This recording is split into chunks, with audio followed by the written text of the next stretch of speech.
Start with this. Reporting on information.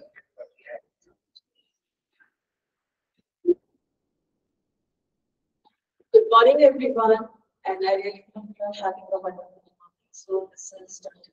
Sharma, Organizing Secretary for the International Short-Term Training Program 9, which is based on an position thread to line in Boston. And this is duly being sponsored by Wisdom 2.0, and it is happening under the auspices of State Project Directorate and Commissionerate, College Education, Government of Rajasthan, India. Saraswati Gyan Bhavji, हमारी सरस्वती की आराधना करते हुए इस TV programme के चौथे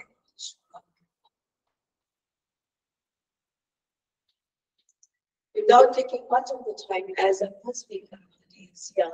Sir, आपका बहुत बहुत स्वागत आपका अभिनंदन. And so I would thank you my speaker today, Dr. Sanjeev Kumar Nath. Dr. Sanjeev Kumar Nath is working as an associate professor in Dean College, Dean District, Nagaon, Assam.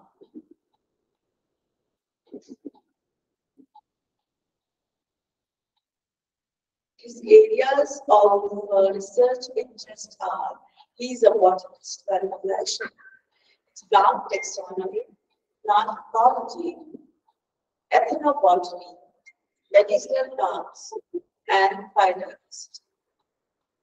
He has been a keynote speaker in many activities and seminars. He is a key researcher.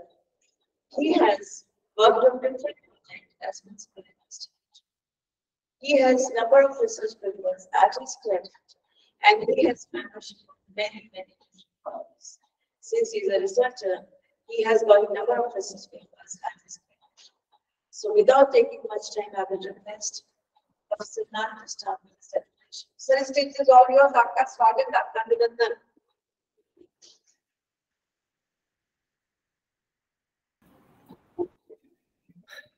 Good morning. Good morning, sir. We can hear you. So, am I audible? Yes, very much. Yeah. So, very good morning to all of you. At the very outset, I would like to thank organizers of International Short-Term Training Program 9 on environmental pollution. I thank the organizers who are from Rajrishi College Autonomous, Alwar, Rajasthan, for giving me the opportunity to share amongst you on environmental pollution. So I am going straight away to my slides.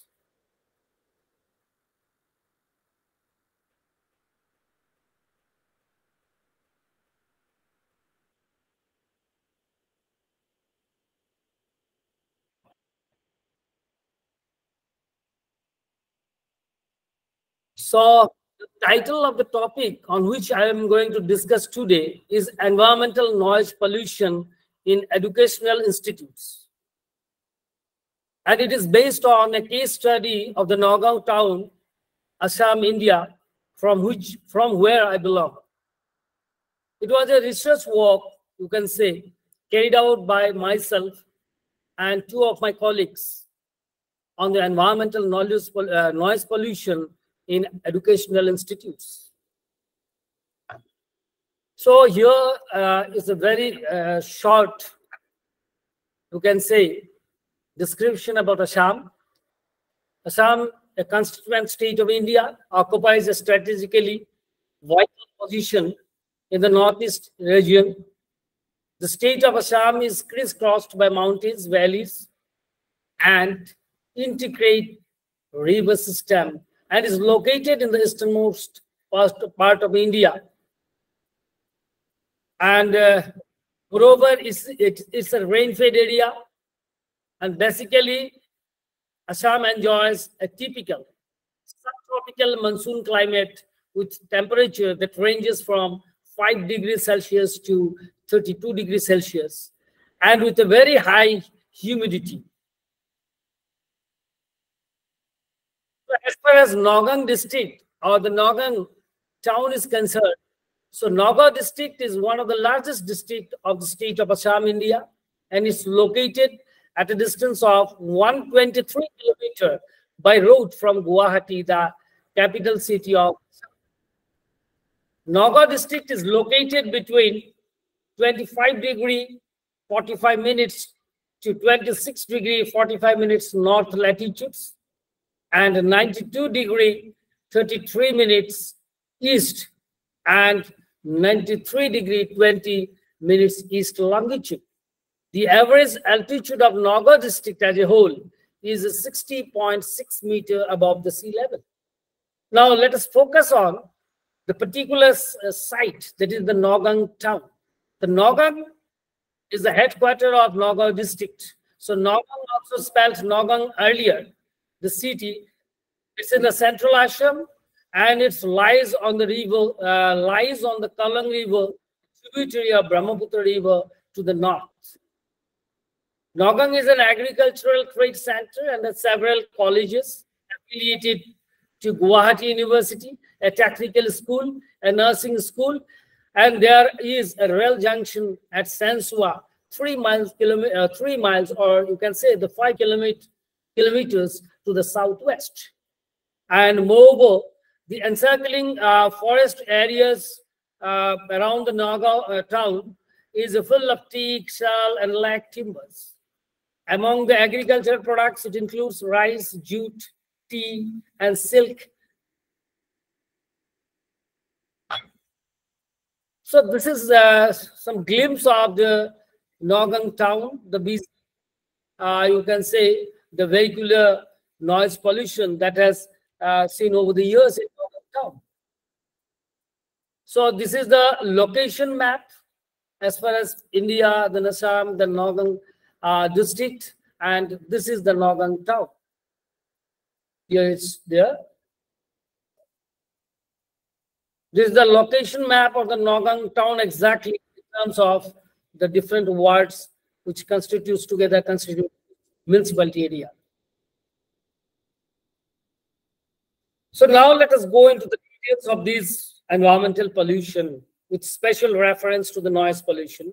So nowadays, along with air pollution and water pollution, noise pollution has also hit the public life and creates problems to normal life.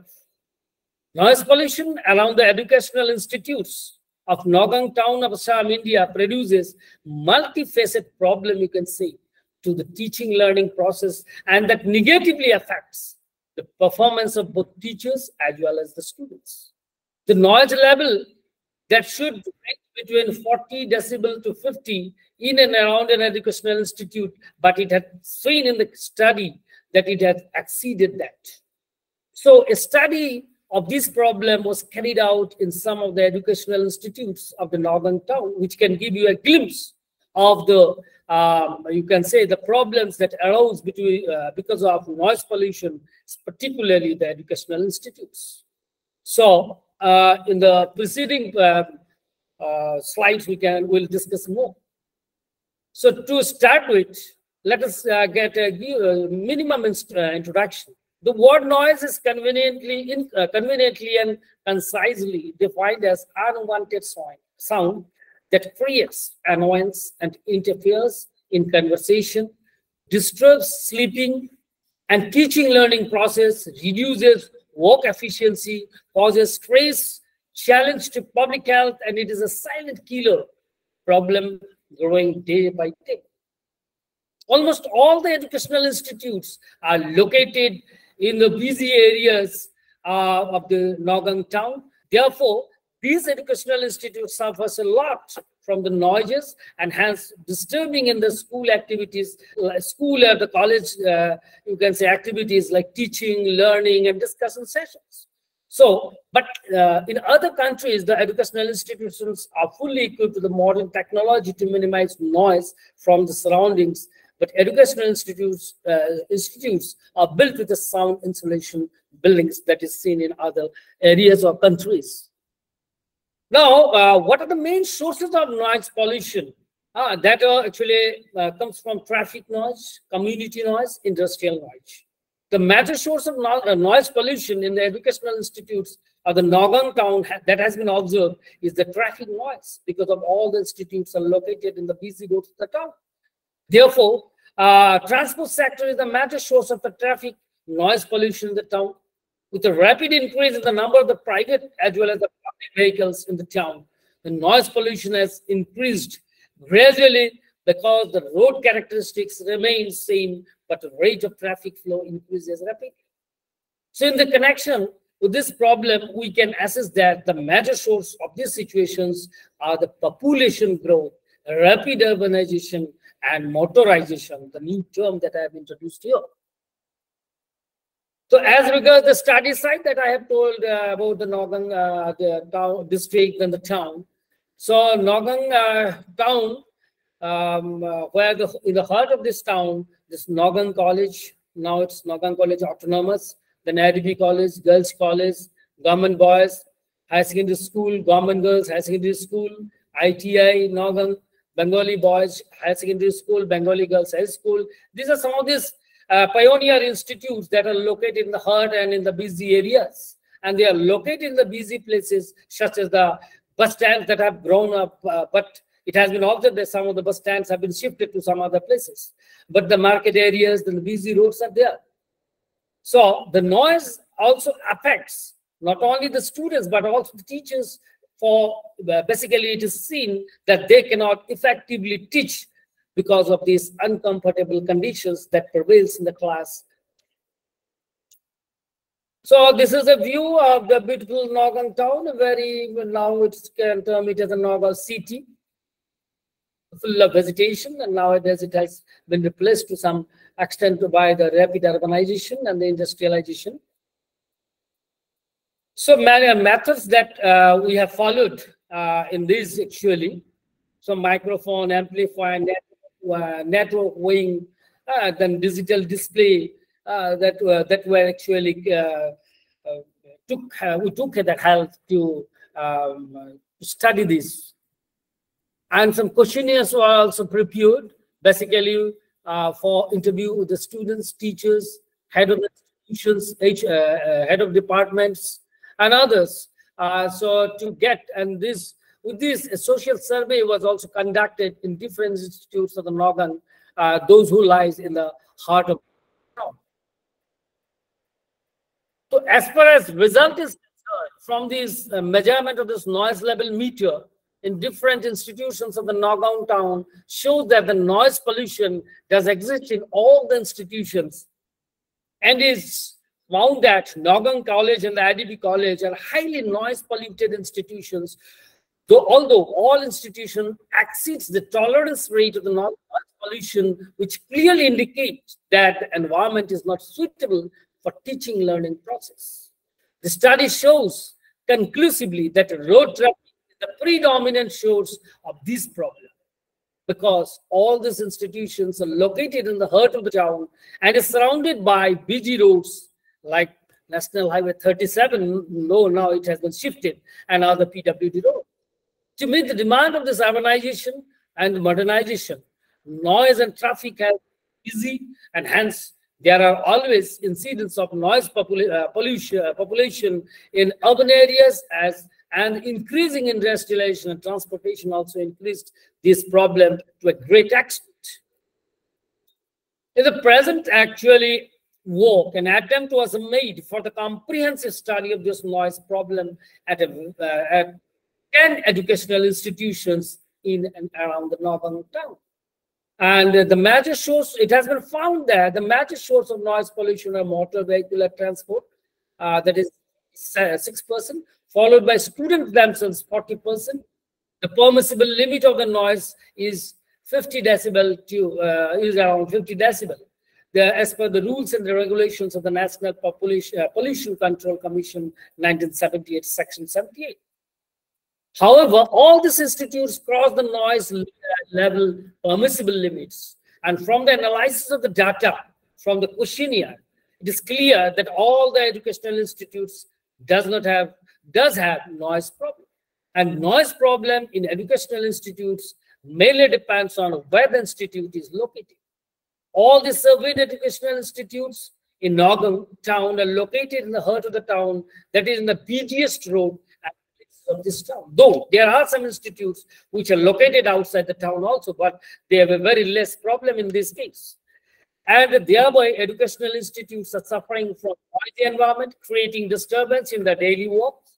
The findings from the questionnaire shows that the adverse effect of this noise pollution on educational institutions, and you can say they have created a lot, and in this process 62% agrees that percent of the population agrees that yes, there is a problem in these educational institutions in terms. So from the study, it is also observed that the people strongly supported the action from the authorized body, government or the committee to reduce this noise pollution. Most of them focused on the ban of hydraulic horn. Old vehicles are there. The local administration should take some steps and regulatory measures to be aware as such noise problems. In rapid industrialization and urbanization, the transport sector is growing rapidly and the vehicular number on the roads also increases, which leads to overcrowding and noise pollution. So after analyzing the questionnaires, it is observed that 89% respondents agrees with the noise pollution in this institution and disturbed in teaching learning process, then 6% disagree with this and 5% does not feel noise, which is shown in the record that's below. With the help of the questionnaires, we want to know the adverse effects of this noise pollution on educational institutions, and the result on these questions are summarized as: disturbance in teaching learning process, 62%. Difficulties in classroom discussion, it's 18%. And health problems and mental stress, that ranges up to 20%. And the major sources of this noise pollution were motor vehicular traffic, that is 46%, followed by the students themselves, that is the 40%, as far as questionnaires is concerned. So among the students, it's 40%, the vehicles, 46%, people moving on the road, 9%, and construction work and others, though negligible, it's 5%. So this is statistical data, you can say, based on the questionnaires that we have collected there during the research work. So I'm going to the conclusion part and the recommendations that we have put forth. So in this rapidly urbanizing Nagaur town, the transportation sector and the student themselves lead to overcrowded roads and noise pollution in educational institutes in the town. The following range of measures may be taken to reduce vehicular noise pollution in educational institutes. At the very outset of the first one is that the educational institutes have criteria of a good planning for an institute, and it should be located far from the main road, e.g. PWD roads and other sources. Though, while these particular institutes were set up, the town was not so developed, so the noise pollution at the time was minimal. So, but now we should take steps. Educational institutes should have buildings that have sound insulation systems and high fence used for concrete walls, which can protect noise from outside. To some extent, they can minimize this particular noise pollution.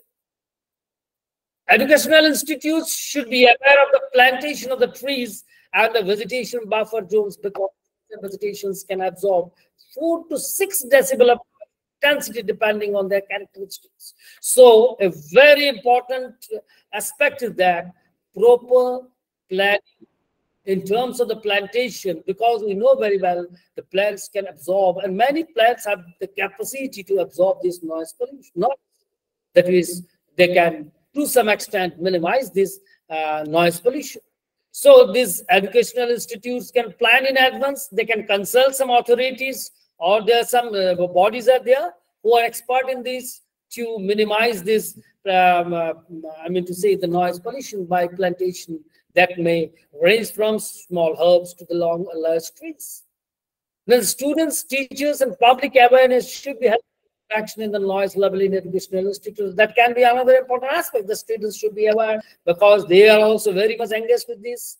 And you know very well nowadays, with the advent of this mobile, you can see the noise have accelerated, including the teachers and the public also. So there should be awareness campaign in these terms, so that the reduction of the noise pollution can be to some extent minimized in the educational institutions.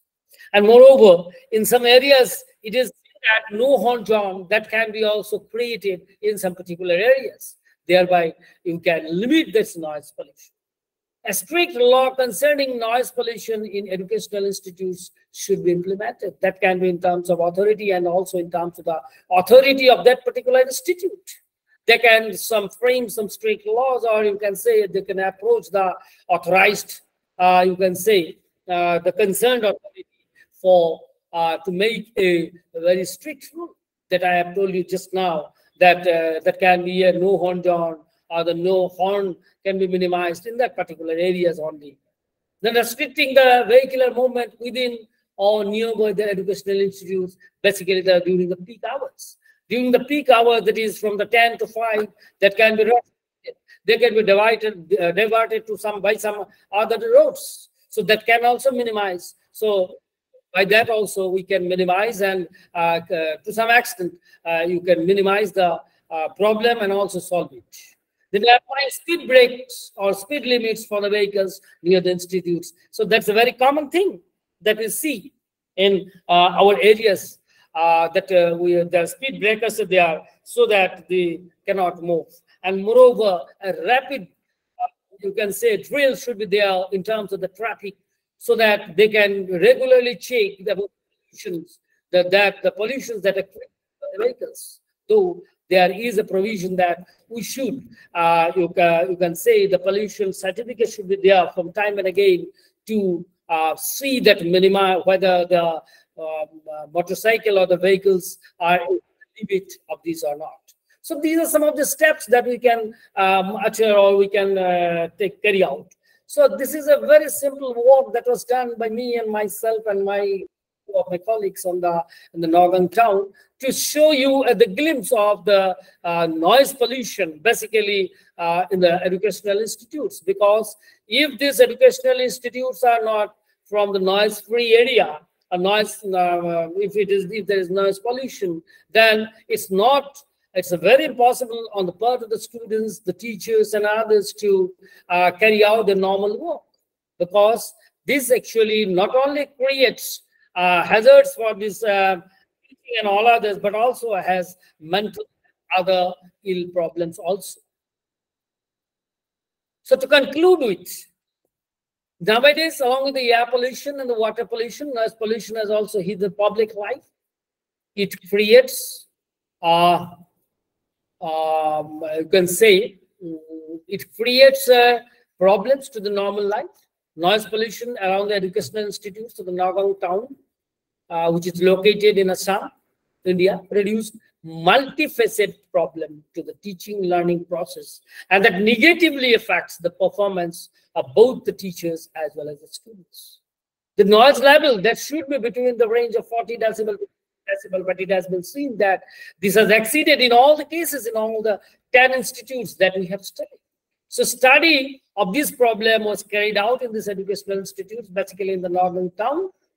and thereby with this help, the help of the noise level meter and by the questionnaires that I have discussed earlier, that was supplied to the students, teachers, or you can say the stakeholders and the officials who are involved in this whole machinery. So the analyzed result clearly shows the rate of the noise level in all these institutes in and out is very high and not suitable for teaching and learning process. So therefore, acts, regulation concerned should be strictly adopted in order to, you can say, run these particular institutes which are located in the town in a swift manner. So in that case, there are many alternatives there. Switching over these particular institutes to distant areas is not the only solution, but there are some other solutions that can be carried out in order to minimize it. So this is a very simple experiment that was you can say experiment, or you can say survey, or some work that was carried out to show you this problem actually is seen in some other areas of our India also, and abroad also. So this is a very important problem that we should always keep in mind and try to solve it or minimize it. So with these words, actually, I conclude my presentation. And now I request, if you have any question to ask, you can just ask me.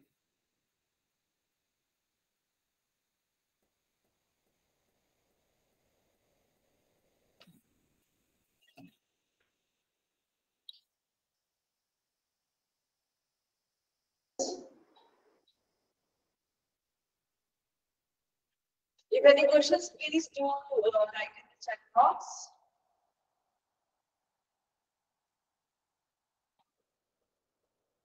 So there's a lot of appreciation if there are no more questions. If there are no more questions, I would like to formally thank Dr. For such a wonderful lecture and the slides were so good. I really appreciate my keynote speakers for taking out so much time and preparing such beautiful topics. And Dr. Nath, I must tell you, ये जो noise pollution वाला topic है, मैंने पहले काफी क्योंकि मैं दिल्ली में रहती हूँ, तो मैंने पहले बहुत सुना था, पर institutions के अंदर मेरे ख्याल से मैंने पहला lecture आप ही का सुना है।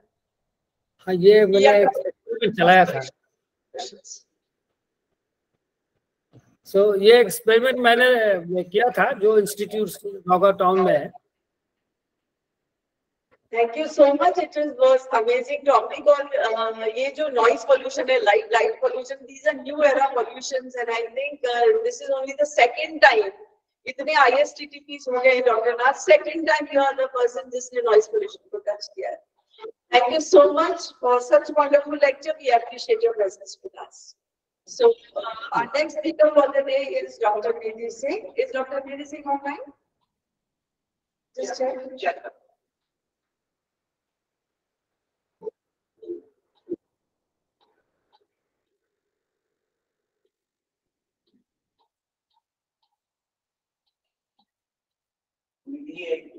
I think she's not available. Pick up Dr. Nidhi.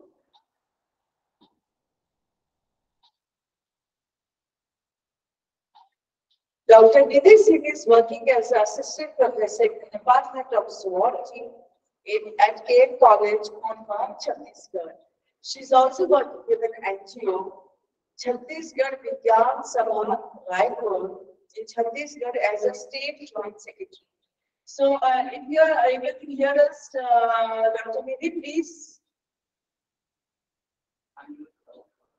unmute yourself. Yeah, good morning. Good morning, everyone. Good morning. We can hear you. आपका बहुत स्वागत है मैडम, आपका अभिनंदन और आप पहली बार हमारे साथ जुड़ रही हैं. I'm really happy to see you. नमस्ते. Actually आप properly मैं आपको सुन नहीं पा रही हूँ मैम. Disturbance हो रहा है बीच में. तो अगर आप मुझे properly सुन पा रहे हैं. Yes. Okay, thank you. Yes, we can hear you. Okay. Okay, thank you. मुझे आज जिस विषय पे बोलने के लिए आमंत्रण मिला है, पहली बार तो मैं धन्यवाद देती हूँ संस्था को जिन्होंने मुझे आज के लिए आमंत्रण भेजा। मैं एक स्लाइड शेयर करना चाहूंगी। मैं आए? हेलो?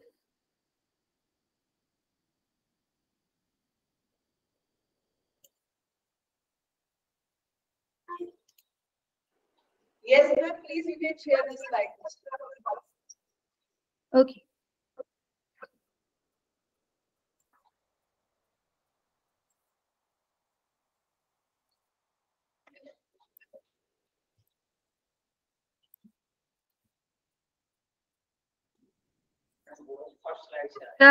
देख पा रहे हैं sir?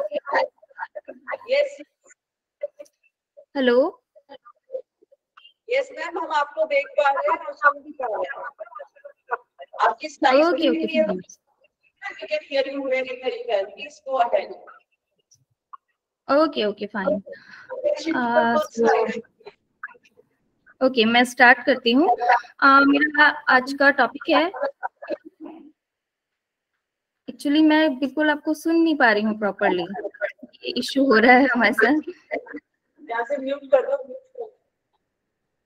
May I started?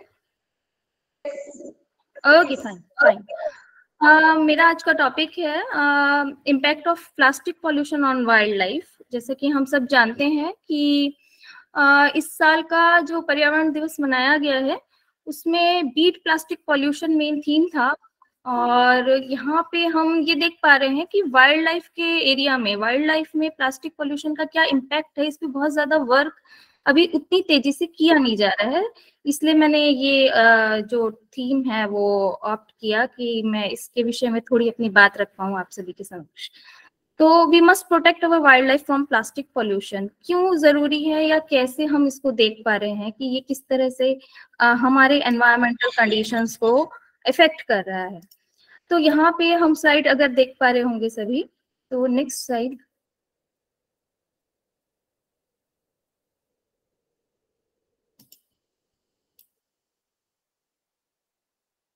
Plastic जो है, हम जानते हैं कि प्लास्टिक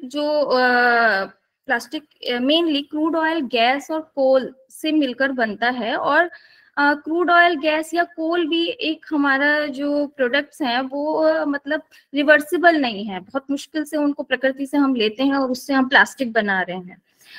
हमारा प्लास्टिक के साथ रिलेशन बहुत शॉर्ट टर्म होता है, यानी कि जो भी हम प्लास्टिक यूज करते हैं वो बहुत शॉर्ट स्पान के लिए हम यूज करते हैं।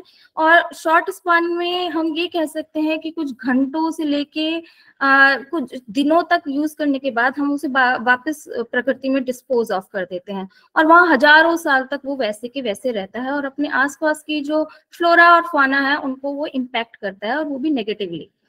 प्लास्टिक के टाइप मुझे लगता है कि आप सभी जानते होंगे। स्टिल मैं एक छोटा सा रेफरेंस देना चाहूंगी कि माइक्रो प्लास्टिक क्या है। जैसे कि प्लास्टिक जब ओपन में छोड़ दिया जाता है तो वो सनलाइट या विंड या पानी के एक्शन से, वाटर एक्शन से वो ब्रेक डाउन होता है कुछ इंचेस तक, और वो माइक्रो प्लास्टिक में कन्वर्ट हो जाता है। देन माइक्रो प्लास्टिक जो है वो micro fibre, plastic micro fibres में ब्रेक डाउन हो जाता है। रिसेंट स्टडीज में ये देखा गया है कि 90% जो पैक्ड वाटर है उसमें प्लास्टिक माइक्रोफाइबर्स पाए गए हैं। यानी कि हम जो पैक्ड पानी पीते हैं, हम सोचते हैं कि वो बहुत साफ होगा, उसमें भी माइक्रोफाइबर्स जो है प्लास्टिक के पहुंच चुके हैं। और इसके लिए प्लास्टिक वेस्ट मैनेजमेंट के लिए बहुत ज्यादा सख्त नियम उस तरह से लागू नहीं हो पा रहे, बनाए जा रहे हैं, निसंदेह बनाए जा रहे हैं, कुछ क्षेत्रों में लागू भी किए जा रहे हैं, पर उतनी सख्ताई से आज भी वो नियम प्लास्टिक वेस्ट मैनेजमेंट को प्रॉपरली कर नहीं पा रहे हैं। 1/4 जो प्लास्टिक वेस्ट होता है वो कभी कलेक्ट ही नहीं किया जाता। हम यहाँ देख सकते हैं कि जो प्लास्टिक को हम एलिमिनेट करने की बात कर रहे हैं अपने सिस्टम से, उसमें 1/4 जो प्लास्टिक है वो कभी इकट्ठा ही नहीं हो रहा है। मतलब उसका प्रॉपर फिर वेस्ट मैनेजमेंट तो बहुत दूर की बात है। और कुछ ऐसी कंट्रीज भी हैं, निसंदेह हमारी कंट्री भी उसमें से एक है, कि जहाँ पे ओपनली प्लास्टिक को जलाया जाता है, जिससे कि जो हार्मफुल केमिकल्स हैं वो एनवायरनमेंट में मिल रहे हैं। अब प्लास्टिक वेस्ट से जो इश्यूज एसोसिएटेड है, what are the issues associated with plastic waste in India? देखिए, मोर प्लास्टिक पर पर्सन है, हम जानते हैं कि 35 लाख टन प्लास्टिक अपशिष्ट जो है प्रति जो पर्यावरण मुद्दा यही है कि इतना सारा प्लास्टिक जनरेट कर रहे हैं और उसका वेस्ट मैनेजमेंट नहीं कर पा रहे हैं, उतना सक्षम रूप से नहीं हो पा रहा है। और प्रति व्यक्ति प्लास्टिक हमारी कंट्री में बहुत ज्यादा है। यदि हम देखेंगे एक डेटा तो प्रति व्यक्ति प्लास्टिक जो है, प्लास्टिक पर पर्सन हमारी कंट्री में ज्यादा है, जिससे कि हमें इससे फाइट या कॉम्बैक्ट करने में मुश्किल हो रही है। एक जनरल सा उदाहरण है कि हमारे टूथब्रश से लेकर जो हमारा डेबिट कार्ड है वो भी प्लास्टिक का बना हुआ है, और 10,000 टन से ज्यादा प्लास्टिक वेस्ट जो है प्रतिदिन जो है वो कलेक्ट ही नहीं किया जा रहा है। अलग अलग रीजन में आजकल हम देखते हैं कि सूखा कचरा, गीला कचरा, उसके हिसाब से भी अलग अलग प्रोवाइड किए हैं सरकार ने, परंतु फिर भी उस चीज को उस तरह से जो जनरल पॉपुलस है उस तरह से उसको यूज नहीं कर रही है, और कुछ कचरा जो है प्लास्टिक वेस्ट जो है वो अनकलेक्टेड रह जाता है। कारण क्या है? अनसस्टेनेबल पैकेजिंग है। जो पैकेजिंग सिस्टम है हमारे यहाँ जो बड़े स्तर पर काम कर रहा है अनसस्टेनेबल है। उसमें बहुत लूप्स हैं कि वो प्रॉपरली उसको पैकेज करके डिस्पोज ऑफ नहीं कर रहे हैं। जब तक यूज होता है तब तक यूज करते हैं, उसके बाद उसका डिस्पोज ऑफ उतनी तेजी से नहीं हो पा रहा है। ऑनलाइन फूड डिलीवरी, जब स्टार्टअप का टाइम आया तो बहुत सारे स्टार्टअप लाए गए बाजार में। स्टार्टअप में मैं नाम नहीं लेना चाहूंगी, पर मैं कहना चाहूंगी कि फूड डिलीवरी के स्टार्टअप बहुत सारे आए, जिससे कि बिल्कुल बहुत लोगों को बहुत सुविधाएं मिली, पर उसमें एक कॉलम को मिस कर गए कि हमने ये नहीं देखा कि वहां पे जो फूड डिलीवरी हो रहा है वो प्लास्टिक पैकेजेस में हो रहा है। ना केवल वो प्लास्टिक पॉल्यूशन को बढ़ावा दे रहा है, पर अल्टीमेटली हमारी हेल्थ पे भी इम्पैक्ट करेगा। नॉर्मली भी आप कोई प्लास्टिक की थालियों में या प्लास्टिक प्लेट्स में या उस कटलरी को यूज नहीं करना चाहता, पर फूड डिलीवरी जब आपके घर होती है तो आप ध्यान देंगे कि वो प्लास्टिक पैकेजिंग में ही आता है। तो हम कैसे उससे बच सक रहे हैं? उतना हेल्थ कॉन्शियस होने के बाद भी प्लास्टिक हमको इम्पैक्ट कर रहा है। अपसेट द फूड चेन, हमारे आज के टॉपिक का जो मेन कंसर्न है वो इसी पे है कि फूड चेन को कैसे प्लास्टिक अपसेट कर रहा है। ये फूड वेब है या फूड चेन है, उसको प्लास्टिक जो है वो कैसे अपसेट कर रहा है। हम ये देख सकते हैं कि ना केवल माइक्रोब्स या हमारे जो स्मॉल इन्वर्टिब्रेट्स हैं, इन्वर्टिब्रेट्स टू वर्टिब्रेट जो फूड चेन में इन्वॉल्वमेंट है जिनका, उसमें प्लास्टिक कहीं ना कहीं सर्कुलेट हो रहा है वाया द फूड। यहाँ पे एक टॉपिक है कि इम्पैक्ट ऑफ ह्यूमन हेल्थ पे कैसे प्लास्टिक या माइक्रो प्लास्टिक इम्पैक्ट करता है। 2018 में वर्ल्ड हेल्थ ऑर्गेनाइजेशन का एक शॉकिंग रिसर्च पब्लिश्ड हुआ था, जिसमें उन्होंने ये दर्शाया था कि 90% जो बॉटल्ड वाटर है उसमें माइक्रो प्लास्टिक है, जैसा मैं पहले आपको बता चुकी हूँ। हम जो ह्यूमंस हैं, हम जो कपड़े पहन रहे हैं, उस फाइबर में भी प्लास्टिक होता है और वो कहीं ना कहीं हम एब्जॉर्ब करते हैं। मतलब हमारे कपड़ों से लेके हमारे खाने तक, हमारी सांस जिस हवा में हम ले रहे हैं, उससे वो माइक्रो प्लास्टिक या उसके जो सब केमिकल्स हैं, जो बाई प्रोडक्ट्स हैं, उसके जो कैंसर कॉजिंग भी हैं, रिसर्चेस में पता चला है, वो हमारे अंदर पहुंचते हैं। और प्लास्टिक पोल्यूशन ह्यूमंस में फॉर श्योर हार्मोनल इम्बैलेंस के लिए रिस्पॉन्सिबल है, जिससे कि एडवर्स रिप्रोडक्टिव और बर्थ आउटकम्स आते हैं। यानी कि ह्यूमन जो रिप्रोडक्टिव सिस्टम है उस पर माइक्रोप्लास्टिक या प्लास्टिक का इम्पैक्ट अभी पड़ रहा है। अभी रिसेंटली एक न्यूज में बताया गया था कि रिसर्च में आया था कि वॉर्म में जो वाटर है उस तक में भी जो है माइक्रोबीड्स या माइक्रोप्लास्टिक जो है वो पहुंच चुका है। तो हम सोच सकते हैं कि कितना सीवियर डैमेज ह्यूमंस पर ये कर ही रहा है। तो वाइल्ड एनिमल पर हम कैसे इसको देख सकते हैं। Save wild life for better environment. Actually आप जो फोटोग्राफ देख रहे हैं वो ऑटर का है, और ये हमारे द्वारा ही रेस्क्यू किया गया था, क्योंकि हम लोग वन विभाग के साथ मिलकर यहाँ काम कर रहे हैं। तो इसीलिए शायद मैं अपना एक्सपीरियंस आपके साथ शेयर करना चाहूंगी कि plastic pollution and wild life पे क्या इम्पैक्ट पड़ रहा है। हम जानते हैं कि अगर हम वाइल्ड लाइफ की बात कर रहे हैं तो हमें जमीनी स्तर से बात करनी शुरू करनी चाहिए। तो सॉयल में बहुत सारे सॉयल इन्वर्टिब्रेट्स होते हैं। एक कॉमन सॉयल इन्वर्टिब्रेट को हम सब जानते हैं कि हमने देखा है कि जो मैक्रो इन्वर्टिब्रेट, मीजो इन्वर्टिब्रेट या माइक्रो इन्वर्टिब्रेट्स हैं। जैसे कि एग्जांपल है कि मैक्रो इन्वर्टिब्रेट में अर्थवॉर्म से सभी जानते हैं, स्पाइडर्स हैं, मिलीपीड्स हैं, सेंटीपीड्स हैं, कुछ इंसेक्ट्स और बीटल्स हैं। अब यहाँ पे अर्थवॉर्म का इम्पोर्टेंट रोल इसलिए है क्योंकि बायो फर्टिलाइजर जब हम सोचते हैं तो हमें अर्थवॉर्म समझ में आता है। जब हम खास तौर से मछलियों को या हम देखते हैं कि चिड़िया किस चीज को ज्यादा प्रेफर करती हैं खाना, पहला नाम हमारे जहन में आता है अर्थवॉर्म। तो यहाँ पे हम ये देख पा रहे हैं, कुछ स्टडीज में ऐसा सामने आया है कि अर्थवॉर्म और स्प्रिंग टेल्स, इन पे ज्यादा अभी काम हुआ है। तो अर्थवॉर्म और स्प्रिंग टेल अगर माइक्रो जो प्लास्टिक है उसका एंगल्फ कर रहे हैं, खा रहे हैं, उस पर फीड कर रहे हैं, तो कहीं ना कहीं वो जाके उनके गट को डैमेज कर रहा है। पहली बात, उनका गट डैमेज हो जाएगा जब एक जो हम जिसे ये मानते हैं कि वो एग्रीकल्चर के लिए बून है, वो एक एग्रीकल्चर के लिए बहुत इंपॉर्टेंट फैक्टर है, बायोटिक फैक्टर है अर्थवॉर्म। और पहली बात कि वो रिप्रोडक्शन उतनी तेजी से उनका उस तरह से नहीं हो पाता है, ऊपर से उनका गट डैमेज होगा। अगर जो धीरे धीरे अर्थवॉर्म अगर इस तरह से खत्म होने लगेंगे तो फ्यूचर में हम जो हम वर्मी कंपोस्ट या वर्मी कल्चर को देखकर आगे एग्रीकल्चर एस्पेक्ट में सोच पा रहे हैं, उन चीजों को हम कैसे कंडक्ट कर पाएंगे। अर्थवॉर्म के गट में या स्प्रिंग टेल के गट में कुछ माइक्रोबायोटा होते हैं। ये भी देखा गया है कि वो माइक्रोबायोटा एक्चुअली माइक्रो जो प्लास्टिक है उससे अफेक्टेड होते हैं, और इसीलिए जो अर्थवॉर्म का एफिशिएंसी, जिस तरह से वो काम करते हैं, उतना वो अच्छे से नहीं कर पा रहे हैं। और उनका जो सर्वाइवल रेट है वो कम हो जाता है, और बहुत जल्दी अगर एक्सपोजर उनका प्लास्टिक से पड़ता है, माइक्रो प्लास्टिक से, तो वो सर्वाइव नहीं कर पाते हैं।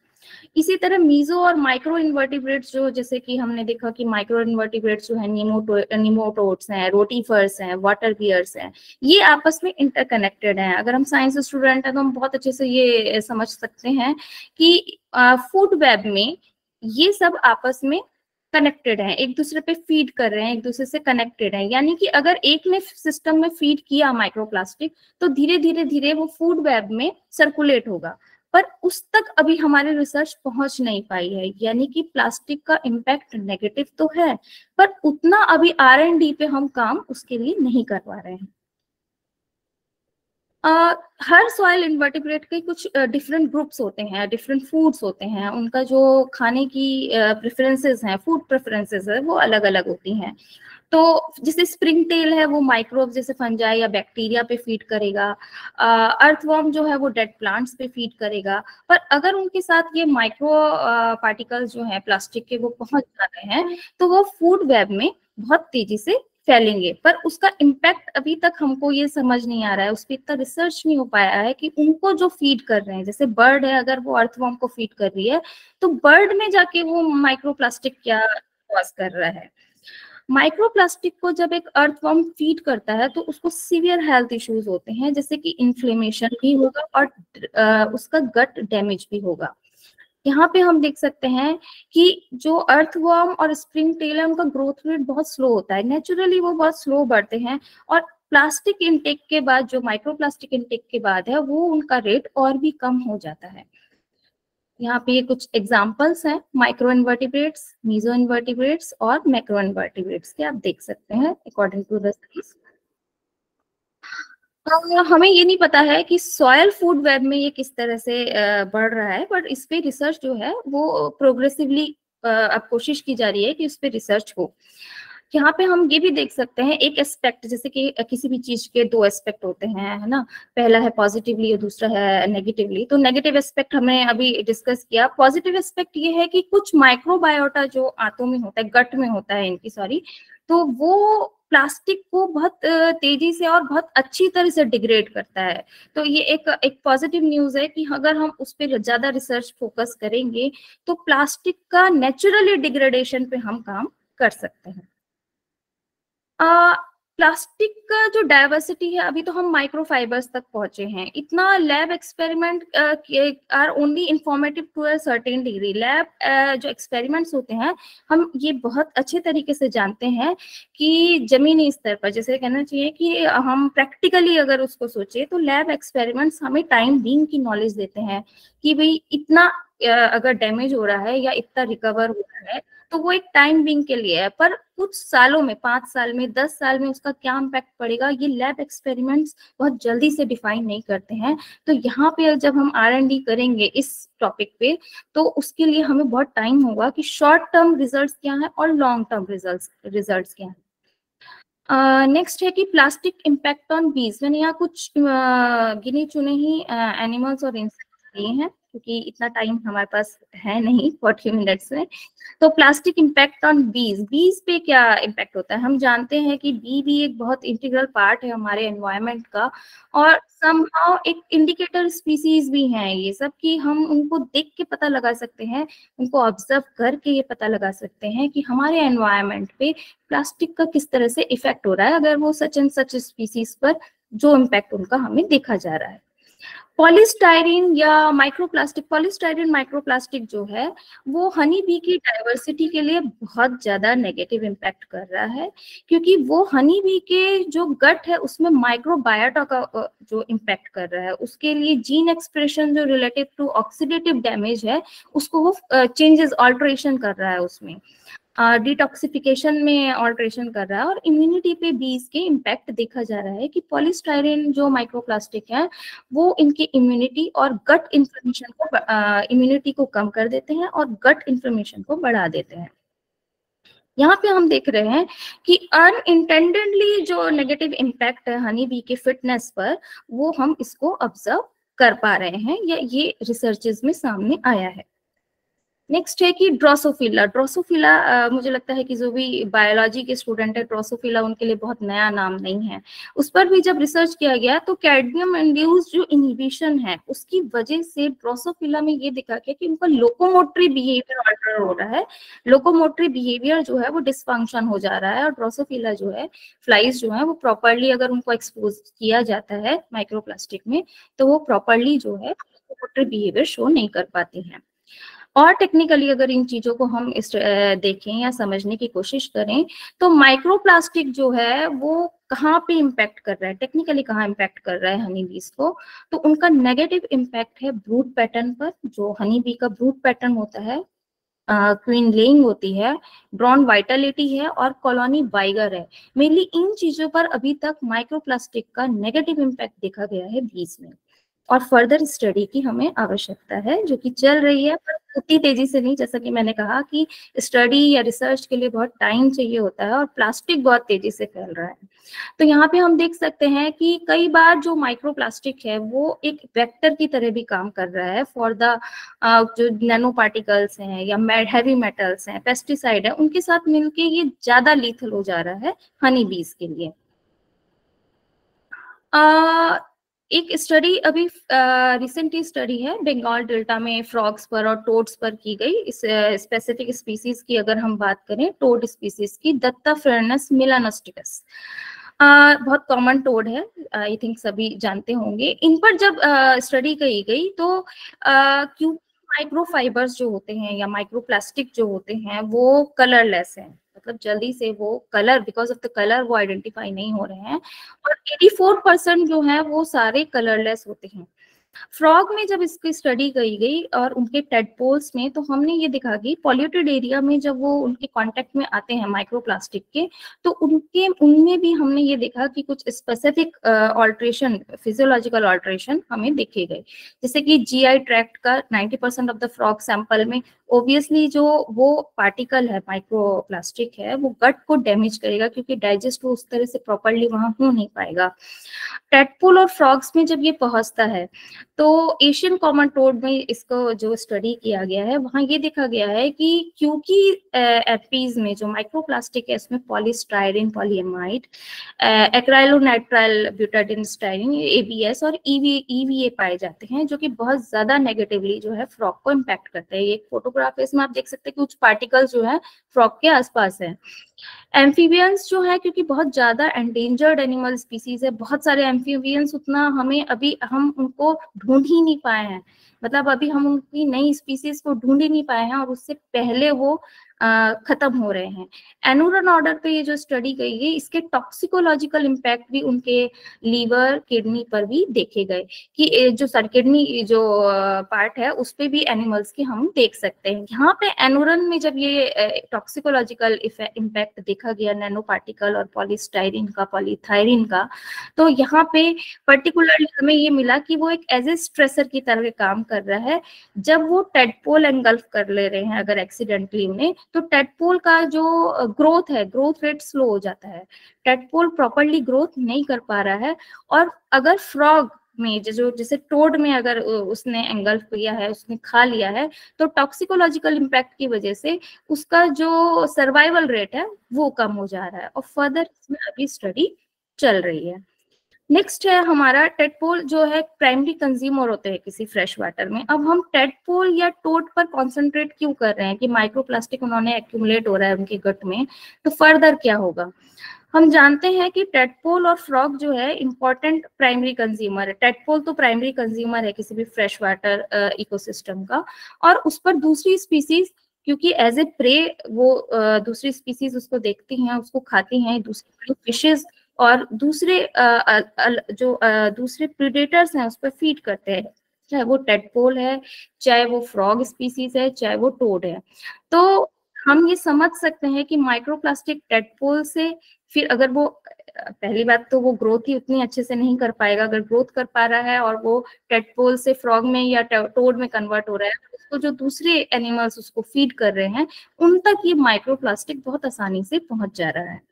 तो वहां पे वो क्या जाके इम्पैक्ट करेगा, ये एक रिसर्च का विषय है और वाकई इस पे होनी चाहिए, क्योंकि हमारी एक स्नेक रेस्क्यूअर टीम है यहाँ पे लोकली, और वहां पे हमने ये देखा कि कई बार जैसे कि वाइल्ड एरिया की जब हम बात करते हैं, वाइल्ड फ्लोरा फाना की जब बात करते हैं, तो कॉमन जो पीपल है, जो साधारण लोग हैं, बहुत जल्दी से वाइल्ड लाइफ के कांटेक्ट में डायरेक्टली नहीं होते।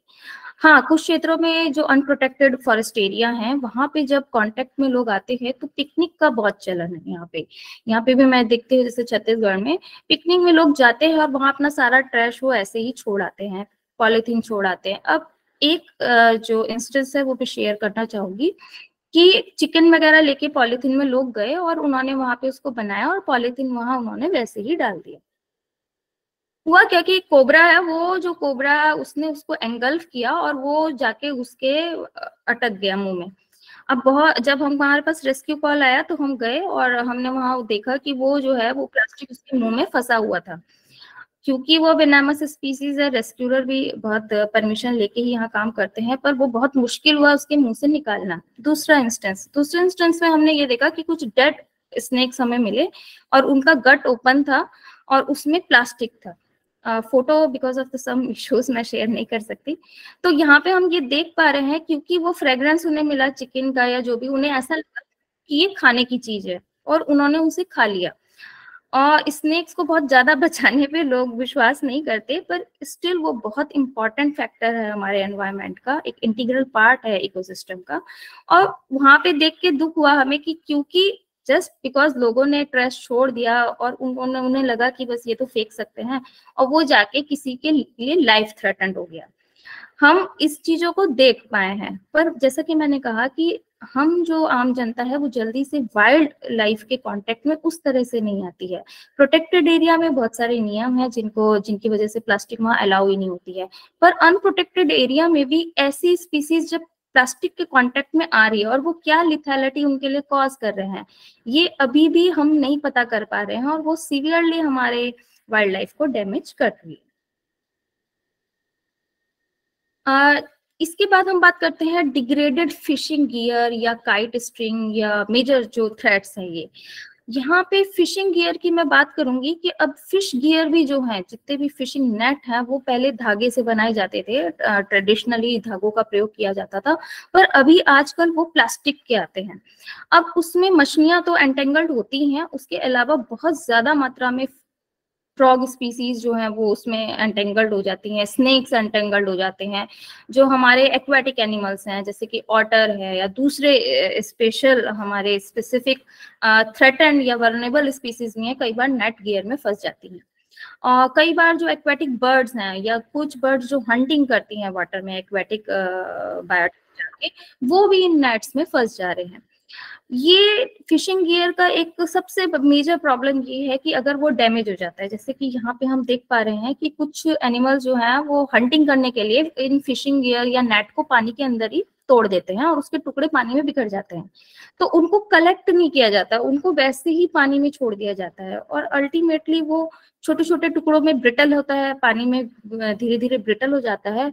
और वो छोटे छोटे टुकड़े, जैसे कि आपने माइक्रोबीड्स का भी एग्जांपल सुना होगा कि वो खाना दिखता है, मतलब उन्हें जो एक्वेटिक स्पीसीज हैं उन्हें वो खाना लगेगा और वो उसको खा जाते हैं।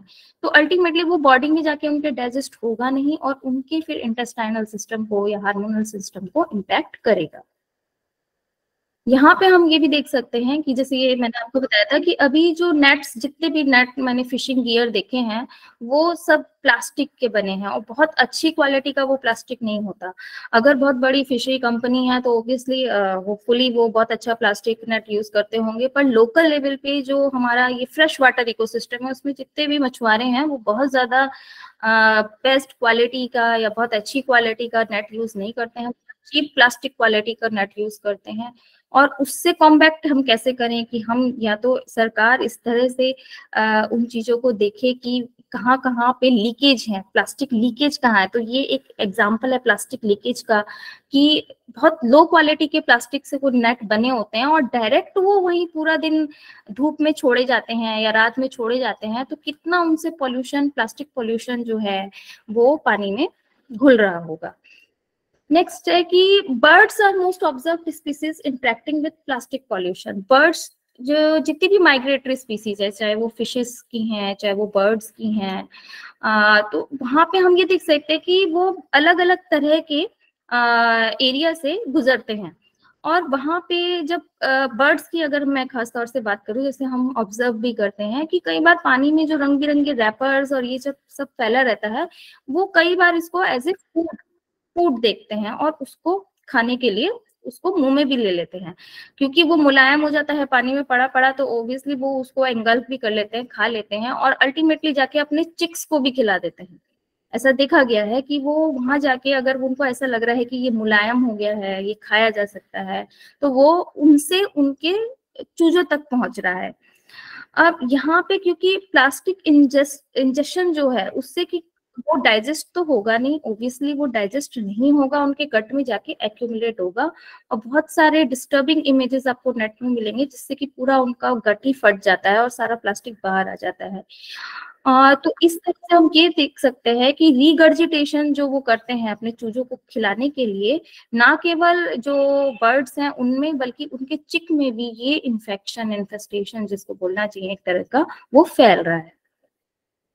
यहाँ पे हमने देखा था ये करंकुल है, जल्दी से पानी में इस बर्ड को आप नहीं देखेंगे, ऊंचे पेड़ों पर ये बैठती है। ये एक केस हमारे पास आया था, इसमें ये एंटेंगल्ड हो गए थे फिश गियर के साथ।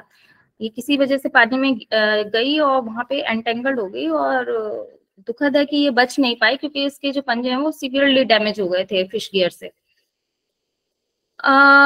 यहाँ पे प्लास्टिक पॉल्यूशन के लिए माइग्रेटरी स्पीसीज जो अफेक्टेड होती हैं उसमें हाथी भी आएगा। मैं हाथी की बात इसलिए कर रही हूँ क्योंकि मैं खुद कोरबा से हूँ और ये लेमरू परिक्षेत्र यहाँ पे लेमरू रीजन है। एलिफेंट कॉरिडोर यहाँ बन रहा है। तो एलिफेंट्स का ये इशू है कि वो उनका somehow because of so many issues उनका पाथ जो है वो डिस्टर्ब हो रहा है, उसकी वजह से वो अपना पाथ चेंज करते हैं। और शहरों से अभी एक रिसेंट एनकाउंटर हमारा ऐसा हुआ कि जो पाथ कभी उन्होंने ऑप्ट ही नहीं किया था जिस क्षेत्र को, उस पाथ को उन्होंने ऑप्ट किया because of so many reasons. यहाँ पे खदानें आ रही हैं और उसकी वजह से उन्हें अपना पाथ जो है चेंज करना पड़ा। बाजारों या ह्यूमन हैबिटेट के पास जब भी कोई एनिमल आएगा, ये फॉर श्योर है कि वो कैसे ना कैसे प्लास्टिक के कांटेक्ट में आएगा। जब वो बाजार क्षेत्रों में आ रहे हैं या बहुत ज्यादा पॉपुलेशन जिन गांवों में है उन क्षेत्रों में आ रहे हैं, तो वहां प्लास्टिक ऐसे ही डिस्पोज ऑफ कर दिया जाता है। अगर आप ध्यान देंगे, जैसे कि मैंने भी कई जगह देखा कि प्लास्टिक इकट्ठा तो कर लिया जा रहा है, पर उसको बाहर जाके सिटीज के आउटस्कर्ट्स में ऐसे ही डिस्पोज ऑफ कर दिया जाता है, वो फिर उड़ता है हवा में।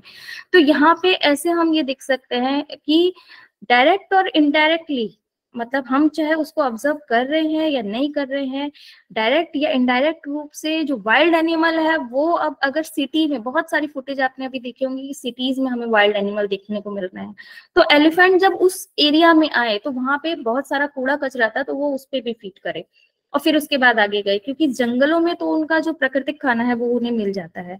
पर ऐसे जब वो माइग्रेटरी रूट अपना चेंज करते हैं, चाहे वो पॉल्यूशन है, चाहे वो स्मोक पॉल्यूशन है, चाहे वो एयर पॉल्यूशन है, वाटर पॉल्यूशन है, जैसे ही वो अपना माइग्रेटरी पाथ चेंज करेंगे, ऑब्वियसली हम जब माइग्रेशन पढ़ते हैं तो एक पर्टिकुलर माइग्रेटरी पाथ है और उस पर वो जाते हैं, क्योंकि उन्हें हॉल्ट करने के लिए जगह मिलती है, उन्हें उनके खाने पीने के लिए उनको जगह मिलती है। पर इस तरह से नया पाथ अगर वो एक्सप्लोर कर रहे हैं और उसमें कहीं ह्यूमन हैबिटेट में मैन एनिमल कॉन्फ्लिक्ट के भी चांसेस रहते हैं, और वहां पे कहीं ना कहीं वो प्लास्टिक पॉल्यूशन की चपेट में आ रहे हैं। सियार एक बहुत कॉमन एग्जांपल है कि सियार जंगलों में कम और शहरों में ज्यादा रहते हैं, और वो कई बार अपने बच्चे भी गांव के पास या शहरी क्षेत्रों के आसपास दे दे रहे हैं, और उनमें भी हमने ये देखा है कि वो बहुत ज्यादा प्लास्टिक में, जैसे चिकन फेंक दिया या खाने के सामान प्लास्टिक में डिस्पोज ऑफ कर दिया जाता है, जब वो उसको फीड कर रहे हैं तो उन तक प्लास्टिक पहुंचता है। गायें जो है वो बहुत आसानी से हमें इसलिए दिख जाती हैं कि शहरों में गायों की स्थिति और उनके लिए गौरक्षा जो केंद्र है वो भी संचालित होते हैं, और प्लास्टिक जैसे ही उनको इन्फेस्ट होता है तो सभी को तो शायद मैं नहीं जान पा रही हूँ कि बचा पाते हैं। बहुत खराब स्थिति भी मैंने देखी है कि बहुत प्लास्टिक के इंजेक्शन की वजह से गायों की कितनी बुरी स्थिति हो जाती है। पर जो बच पाती हैं या जो मिल जाती हैं टाइम से, उनको बहुत इलाज की जरूरत पड़ती है, बहुत आसान नहीं है उनके पेट से पूरा प्लास्टिक निकालना।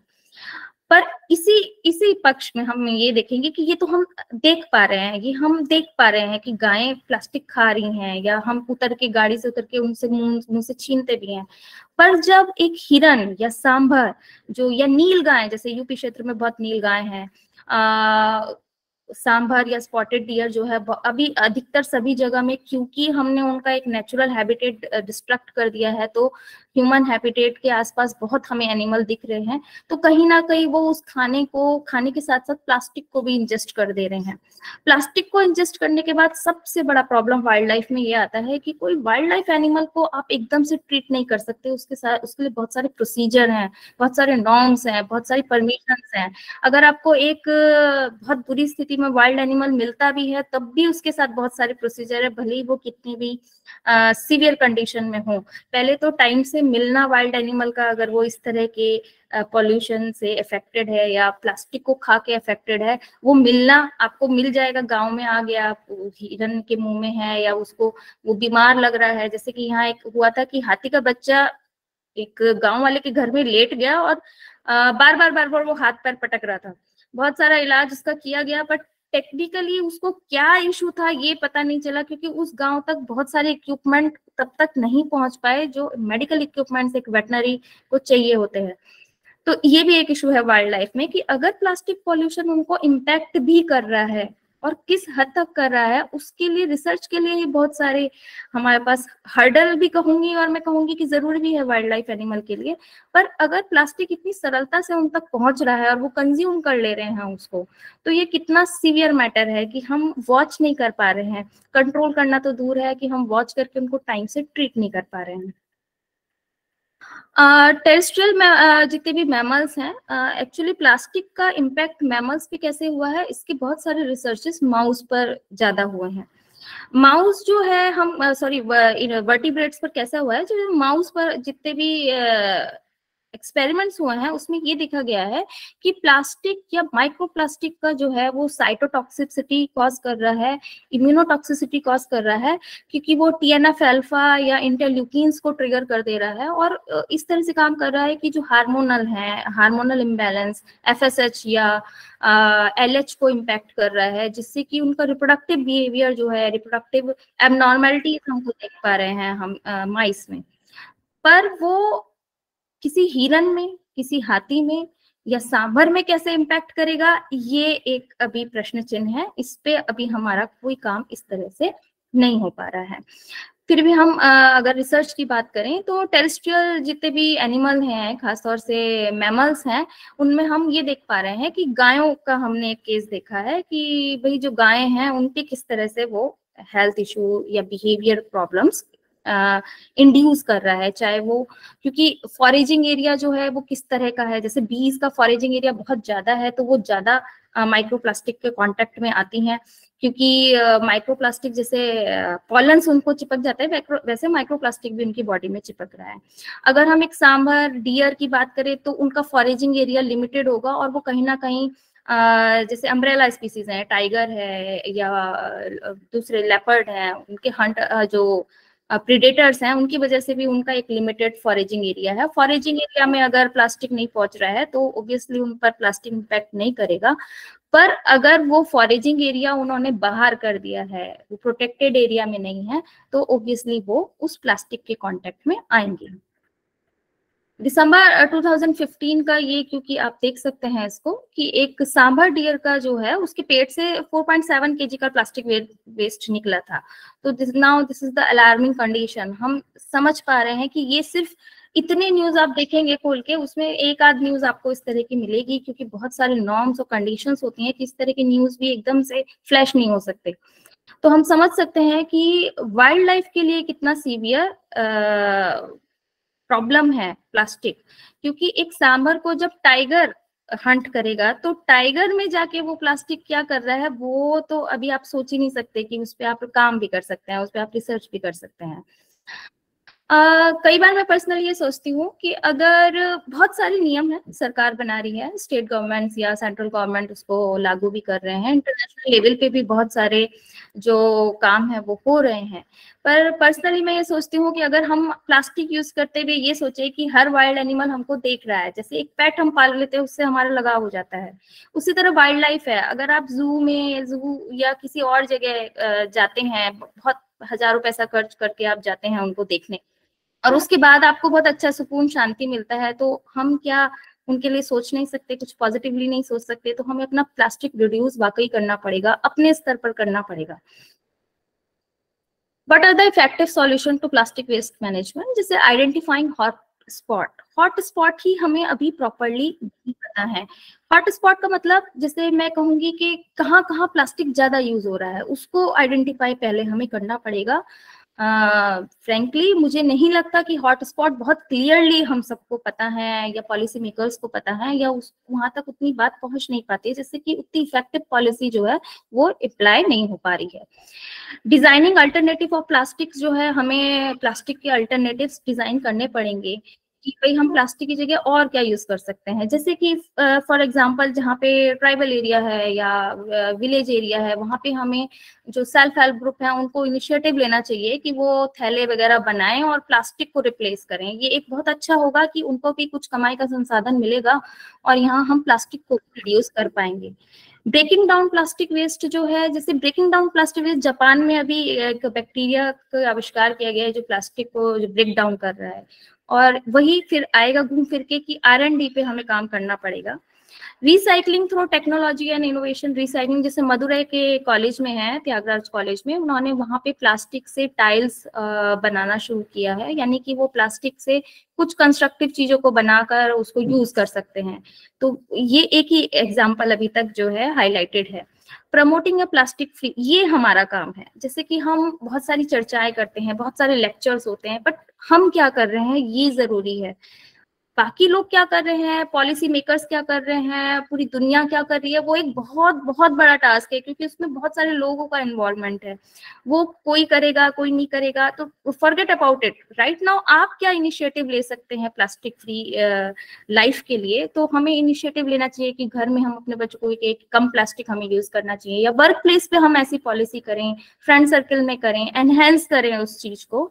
तो ये काम मुझे लगता है कि हम लोग कर सकते हैं। Circular economy for plastic management, जो इकोनॉमी प्लास्टिक मैनेजमेंट से इफेक्ट हो रही है उस पे हमें वॉच करना पड़ेगा कि क्या इकोनॉमी का कितना पार्ट उसमें इन्वॉल्व है, उसको सब्सिडाइज कैसे करें, उसकी सब्स्टिट्यूट हमको ढूंढने पड़ेंगे, क्योंकि बहुत ज्यादा अगर इकोनॉमी प्लास्टिक पे डिपेंडेंट है तो जहाँ पैसे का मैटर आता है वहां पे पैसे को ही तवज्जो मिलती है, वहां पे प्लास्टिक के मैनेजमेंट को असाइड किया जाता है, फॉर श्योर किया जाता है। मल्टी स्टेक होल्डर कोलैबोरेशन है, जैसे कि मैंने कहा कि सरकार नियम बना सकती है पर वो लागू करना अंततः जनता का काम होता है।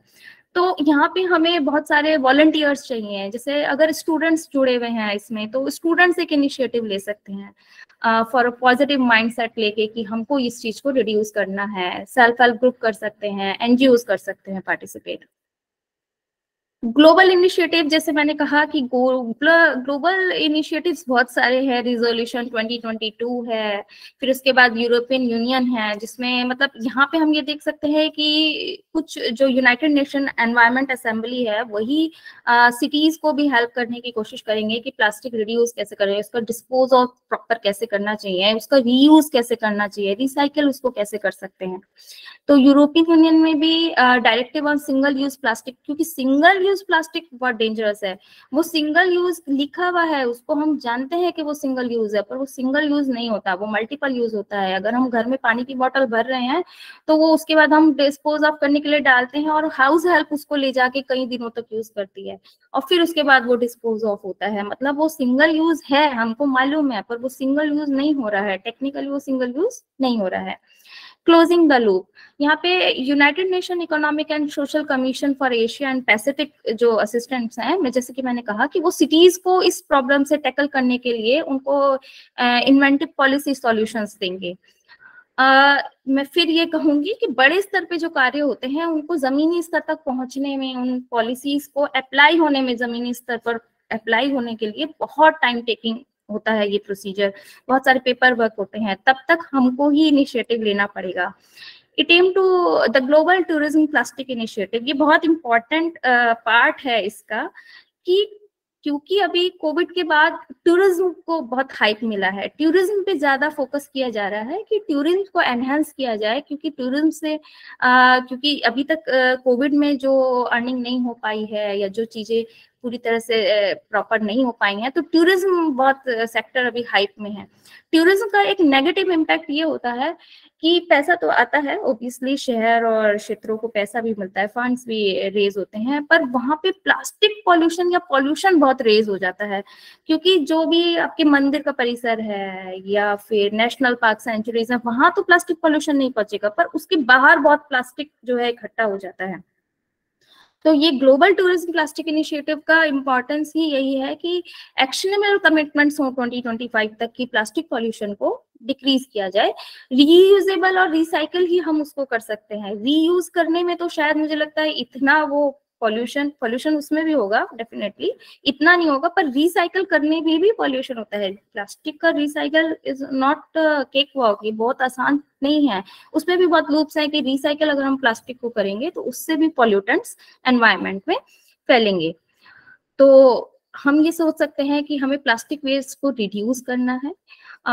मोस्ट इफेक्टिव प्रोडक्ट डिजाइनिंग पे हमें ध्यान देना है कि उसका रिसाइकलिंग कैसा हो। प्लास्टिक पॉल्यूशन जो है उसका माइग्रेटरी स्पीसीज का खास तौर से हमें ध्यान रखना है कि वो पॉल्यूशन के कांटेक्ट में ना आए, क्योंकि अगर वो केरला से कोई स्पीसीज सेंट्रल इंडिया में आ रही है या नॉर्दर्न इंडिया से सेंट्रल इंडिया में आ रही है, बाहर की तो बात हम बाद में ही करेंगे, माइग्रेटरी स्पीसीज की, लोकल माइग्रेटरी स्पीसीज ही बहुत ज्यादा प्लास्टिक पॉल्यूशन के कॉन्टेक्ट में आ रही है, तो जो साइबेरिया से या दूसरी माइग्रेटरी स्पीसीज आ रही है तो थिंक अबाउट इट, वो कितना उसके कॉन्टेक्ट में आ रहे होंगे। लैंड और फ्रेश वाटर, ऑब्वियसली ये एक अपने आप में एक बड़ा टॉपिक है कि प्लास्टिक फ्रेश वाटर या मैराइन लाइफ को कैसे इम्पैक्ट कर रहा है, क्योंकि इस साल में उसी पे कंसंट्रेट किया जा रहा है। एजुकेशन कैंपेन या प्रोग्राम्स, अवेयरनेस प्रोग्राम हमें रेज करने चाहिए। पर्सनली क्योंकि मैं 10 सालों से अवेयरनेस प्रोग्राम से जुड़ी हूँ, एजुकेशन कैंपेन से जुड़ी हूँ, तो मुझे लगता है कि हम मोटिवेट कर सकते हैं, और एक किसी को बोलने से कोई नहीं करता, क्योंकि मैं भी अब एजुकेशन फील्ड में भी हूँ, तो किसी को बोलने से हम नहीं करवा सकते। जब हम करेंगे तो ऑब्वियसली हमें देख के, क्योंकि हम कर रहे हैं उस चीज को, तब दूसरा करेगा। तो खास इंपॉर्टेंट बात तो यहाँ पे ये है कि हमें अपने यंग जनरेशन और अपने बच्चों को ये चीज दिखानी होगी, करके दिखानी होगी। अगर हम कम करेंगे तो डेफिनेटली वो करेंगे। बोलने से या बहुत ज्यादा घूम के प्रचार प्रसार करने से उतना इम्पैक्ट नहीं होता जब तक आप वहां ना जाएं। इसलिए मैं ये रिक्वेस्ट करूंगी आज सबसे कि आप अपने आसपास का कोई प्राकृतिक एरिया है, कोई पार्क है, तो वहां पे आप हफ्ते भर में सैटरडे शाम को एक ऑर्गेनाइज कर ले प्रोग्राम और वहां से कचरा इकट्ठा करें, ताकि लोग भी फिर आपके साथ जुड़े और इस तरह अपना पार्टिसिपेशन हम इंश्योर करें कि हम क्या पार्टिसिपेट कर रहे हैं। दूसरा, या बड़े स्तर पे तो पार्टिसिपेशन हो रहा है, पॉलिसी मेकिंग हो ही रहा है। तो यहाँ पे कोऑर्डिनेशन, एक्शन, कोलैबोरेशन, जो मैंने आपको बोला कि गवर्नमेंट स्टडी या एकेडमिक्स तो करेंगे, पर लोकल कम्युनिटी का बहुत इंपॉर्टेंट रोल है कि हम अपने शहर को कितना साफ रख पा रहे हैं, क्या एफर्ट हम कर रहे हैं वहाँ प्लास्टिक पॉल्यूशन रिड्यूस करने को। और वॉच भी रखें कि हम घर की छतों में कई लोग पानी भर के रख देते हैं, तो प्लास्टिक में मत रखिए। अगर आपको बर्ड्स बुलानी है तो फूल पौधे लगाएं और मिट्टी के बर्तनों में पानी और खाना रखें। ये देखा गया है, ऑब्जर्व किया गया है कि मिट्टी के बर्तन में पानी रखने से बिल्कुल बर्ड्स आएंगी और पिएंगी। इतना प्लास्टिक के या किसी और चीज में कलरफुल कर रख देंगे तो उसमें नहीं आएंगी। तो इसी के साथ मैं ये कहना चाहूंगी कि one day the better world is possible, और इसके लिए हमें पार्टिसिपेशन करना होगा। हमें अपनी एक्टिविटी एंश्योर करनी होगी कि हम क्या एक्टिविटी करें जिससे कि प्लास्टिक पोल्यूशन कम हो जाए। Thank you so much.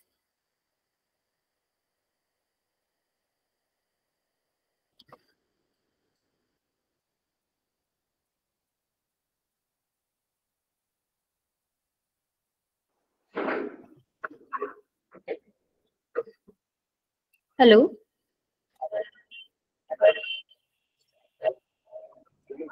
Hello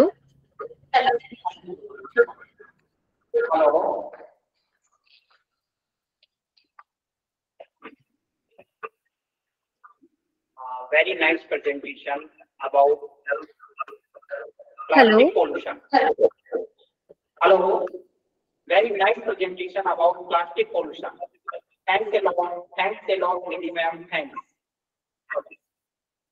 actually मेरे को वही प्रॉब्लम हो रही है कि मैं आपको क्लियरली सुन नहीं पा रही हूँ। आई थिंक आपको सुनाई दिया प्रॉपर, क्योंकि मुझे हो रहा है यहाँ पे थोड़ा सा। बहुत अच्छी प्रेजेंटेशन की आपकी। जी जी जी, thank you so much. Yes ma'am, welcome. कुछ मेल आईडी का डिमांड कर रहे हो, मेल आईडी आप ऑर्गेनाइजर में उनसे ले सकते हैं। हाँ, चैट बॉक्स में किसी कोई क्वेश्चन हो तो जी हाँ, आप प्रेजेंटेशन मेल आईडी पर भेजोगे। मैं व्हाट्सएप ग्रुप में सेंड कर सकते हो आप अपनी प्रेजेंटेशन। मैं आपको एक्चुअली रेफरेंसेस अभी मैंने ऐड नहीं करे, आप देख पा रहे होंगे। तो मैं मल्टीपल जो रिसर्च साइट्स हैं या जर्नल्स हैं और हमारे पर्सनल जो भी डॉक्यूमेंट्स हैं, उनको रिपोर्ट्स हैं, वो मैं आपको पर्सनल भेज दूंगी रेफरेंस। ठीक है मैम, आप बाकी लोग से ले सकते हैं। ठीक है ma'am, thanks. Okay, thank you so much. I hope helpful रहा होगा। Thank you so much. Thank you everyone for wonderful comments. Thank you. Our next speaker is Dr. Avdesh Kumar Srivastava. He is Assistant Professor of Botany, Government, Danveer, Tularam, PG College, Uttai Durg, Chhattisgarh.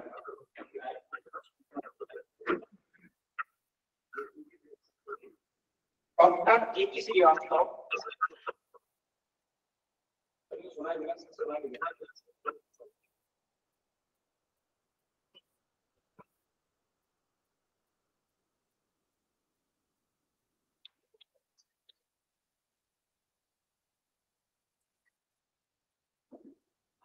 Our next speaker is Dr. A.K. Srivastava.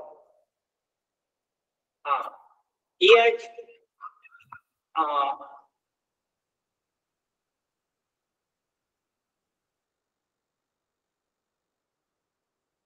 Assistant Professor of Botany, Government, Danveer Tularam PG College, Uttai Durg, Chhattisgarh. He is President, State of Chhattisgarh of Microbiology Society of India.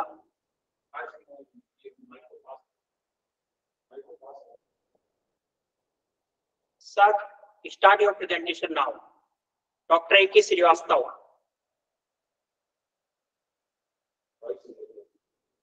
Are you hearing, sir? तो बना रखा है, कहाँ बना रखा?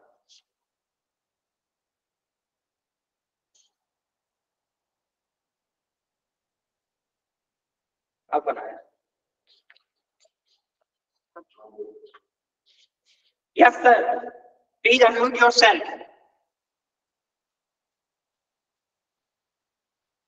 Sir, please unmute yourself.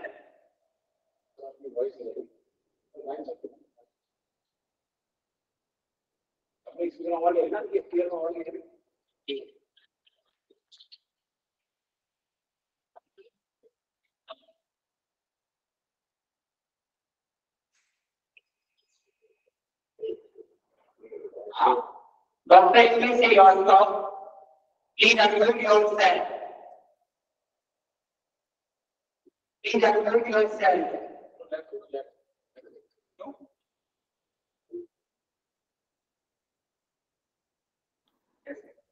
Yes. Yes, Am I sir. audible? Yes, sir. Thank you, sir. Please start your presentation. Welcome, sir.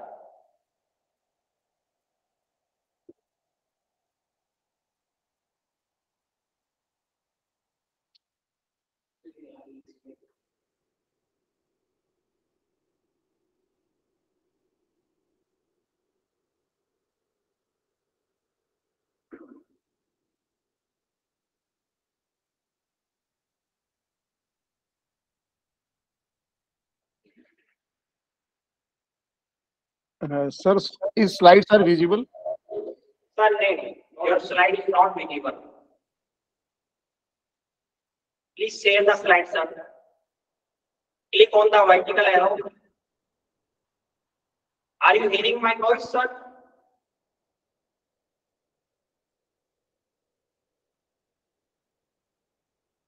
There is an arrow on the bottom of your screen. Yes, sir. I am doing all these things, but slides are unfortunately not sharing. Sir, listen me. Yes, There is arrow arrow. is there. Your entire screen and window. I am selecting window. Yes, yes. Please click on your entire screen. Perhaps now it is visible, sir. Select the window. Yes, sir. Okay, okay. Yes, sir. Your screen is visible. Thank you, sir.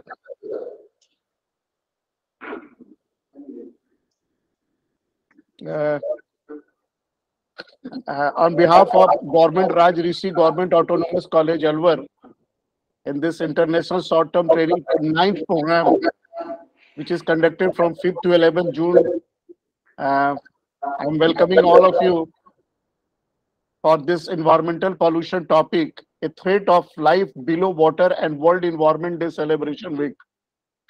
Sir, my topic is water pollution in Chhattisgarh state and its remedial measure.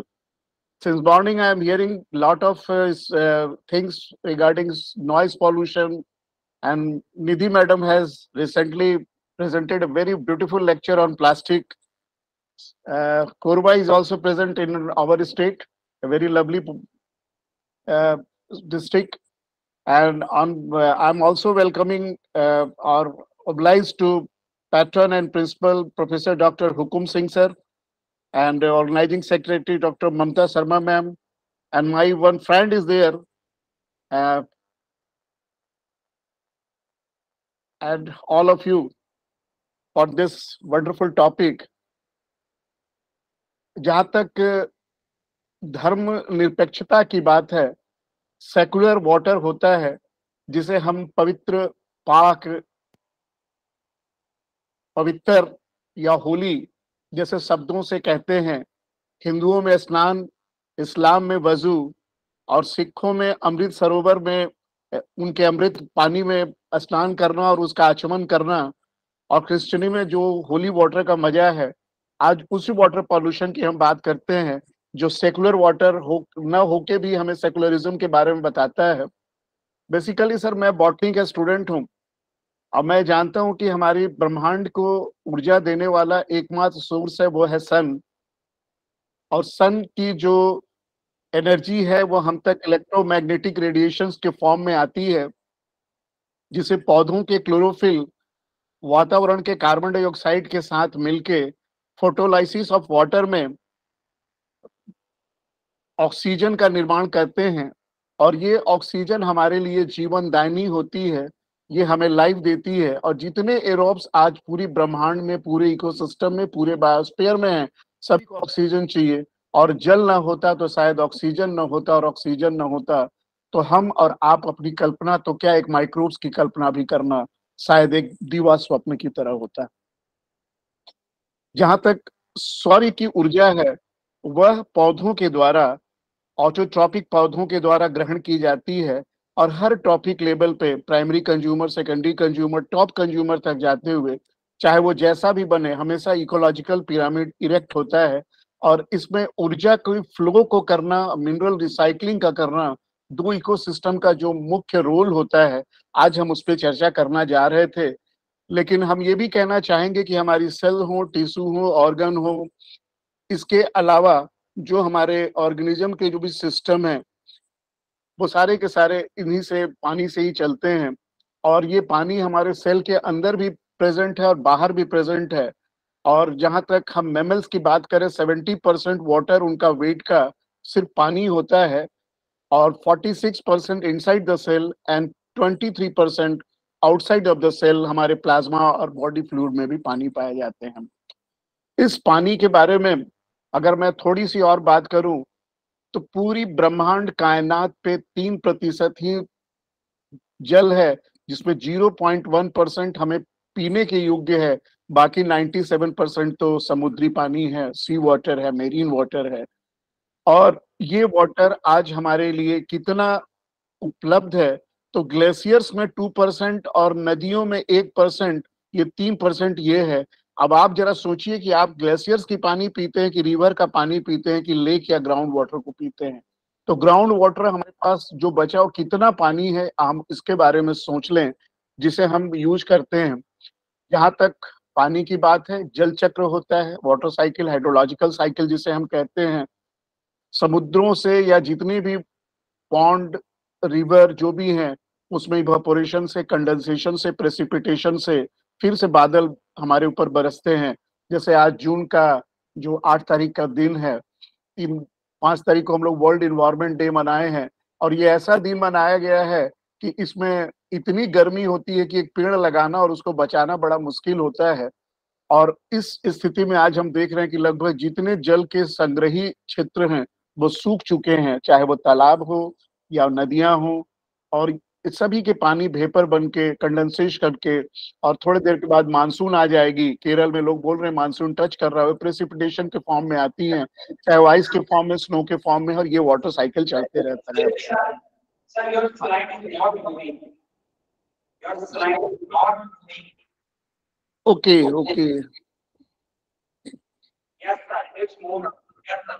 Okay Yes, sir. Okay sir, thank you.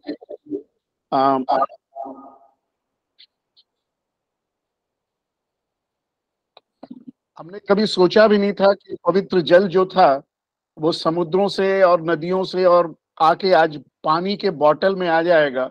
और निधि madam जो micro plastics के बारे में बात कर रही थी, और डाइऑक्सिन की बात हम करते हैं, बिस्लेरी की पानी धूप में रख के डाइऑक्सिन में चेंज हो जा रहा है, जो हमारे लिए हाईली कंटेजियस और हमारे लिए हार्मफुल है, कार्सिनोजेनिक है। आज जितने कार्सिनोजेनिक इफेक्ट्स आ रहे हैं, शायद ये प्लास्टिक के कारण ही आ रहे हैं। साथियों, नेक्स्ट स्लाइड में मैं आपसे बताना चाहूंगा कि हमारी जो पृथ्वी है, अब ये ब्लू प्लैनेट, कहने को ब्लू प्लैनेट है, लेकिन कितना ब्लू है। शायद पानी सबसे ज्यादा था तो ब्लू प्लैनेट कहते थे, लेकिन आजकल ये हमारे छोटे छोटे बर्तनों में रख के दूर दूर तक लोग कैरी करके ड्रिंकिंग वाटर ला रहे हैं। और आने वाले समय में और भी भयावह स्थिति आने वाली है। ये 4 चरणों में वाटर की प्यूरिफिकेशन की बात मैं दिखाना चाह रहा था। Sir, my slides are visible? Hello, now slides are running? Yes sir. Okay, thank you. तो कभी पानी लोग हिला के पी लिया करते थे, कपड़ों से छान कर पी लेते थे, पोर्सिलिन से छान के पिया करते थे। और आज मैं समझता हूँ जितने लोग आज हमारे साथ यहाँ जुड़े हुए हैं, करीब 200 के आसपास की संख्या मैं देख पा रहा हूँ। हम समझते हैं 200 के घरों में नहीं तो कम से कम 150 के घरों में ये एक्वा का या तो एक्वा गार्ड का या केंट का किसी न किसी का वाटर प्यूरिफायर लगा है। और हम वाटर प्यूरिफिकेशन की बात करते हैं और हम खुद आज यूवी लाइट और अल्ट्रावायलेट रे से रेडिएटेड और क्लोरीन से इन्फेक्ट क्लीन किया हुआ चारकोल से छना हुआ हम पानी पी रहे हैं। तो मैं बहुत ज्यादा दूर ना जाके अपने राज्य में थोड़ा आपको घुमाना चाह रहा था। हमारा छत्तीसगढ़ बहुत ही प्यारा स्टेट है, कभी एक बार मौका मिले जरूर आइए। हमारे यहाँ के अभी जो मुख्यमंत्री जी हैं, उन्होंने 2019 में जब यहाँ पदभार ग्रहण किया तो उन्होंने एक 4 शब्दों की एक योजना बनाई जिसे नरवा, गरुआ, घुरवा और बारी योजना कहा गया। नरवा का मतलब ही होता है नदी नाले, गरुआ का मतलब छत्तीसगढ़ी में पशुधन हम लोग गरुआ बोलते हैं उनको, और घुरवा जो वर्ड है घूरा या कचड़े से है जिसमें कूड़ा कवर आदि की बातें हैं, और बारी तो एग्रीकल्चर लैंड हमारे यहाँ है, धान का कटोरा बोलते हैं छत्तीसगढ़ को। तो ये चारों चीजें आई हैं। इसके लिए इन्होंने एक स्लोगन दिया कि छत्तीसगढ़ के 4 चिन्हारी नरवा, गरुआ, घुरवा और बाड़ी, एला बचाना है संगवारी। संगवारी हम यहाँ फ्रेंड्स को बोलते हैं। तो साथियों, ये सुराज गांव योजना 2019 में यहाँ लगाई गई। मैं ये नहीं कह रहा हूं कि दूसरी पार्टी वाले लोग इस पे तैयार नहीं हैं। आज से नहीं, गंगा की पवित्रता की बात न जाने कब से चल रही है, यमुना बचाओ कब से चल रही है, गंगा और न जाने कितनी योजनाएं चल रही हैं।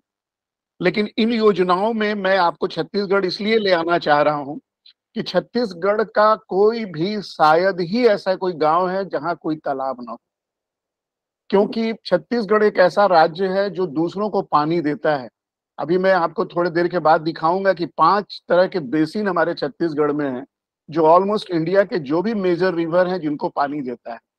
ये हम छत्तीसगढ़ियों के लिए बहुत गर्व की विषय है, क्योंकि हमारे गांव में, छत्तीसगढ़ के हर गांव में जब आप आएंगे तो उसके ईशान कोण पे एक छोटा सा मंदिर पाया जाता है। ये भिलाई के पास एक मंदिर है, बहुत पुराना मंदिर है, 11वीं शताब्दी का, देव बलौदा करके जगह है जहाँ का फोटो मैं आपको दिखा रहा हूँ राइट साइड में। तो हर गांव में ईशान कोण पे एक, कुछ नहीं तो एक देवी देवताओं का एक पत्थर रखा रहता है, इसमें नहा के लोग पूजा करते हैं। और हमारे यहाँ का सारा निस्तारी का काम तालाब में ही होता है। मैं ये नहीं कह रहा हूँ कि हमारे रिवर्स नहीं है, हमारे यहाँ महानदी, शिवनाथ, अरपा, इंद्रावती, साबरी, लीलाधर, हसदेव, पैरी, सोंडर, बहुत बहुत सारी नदियां हैं। इसके अलावा बस्तर में अलग नदियां हैं।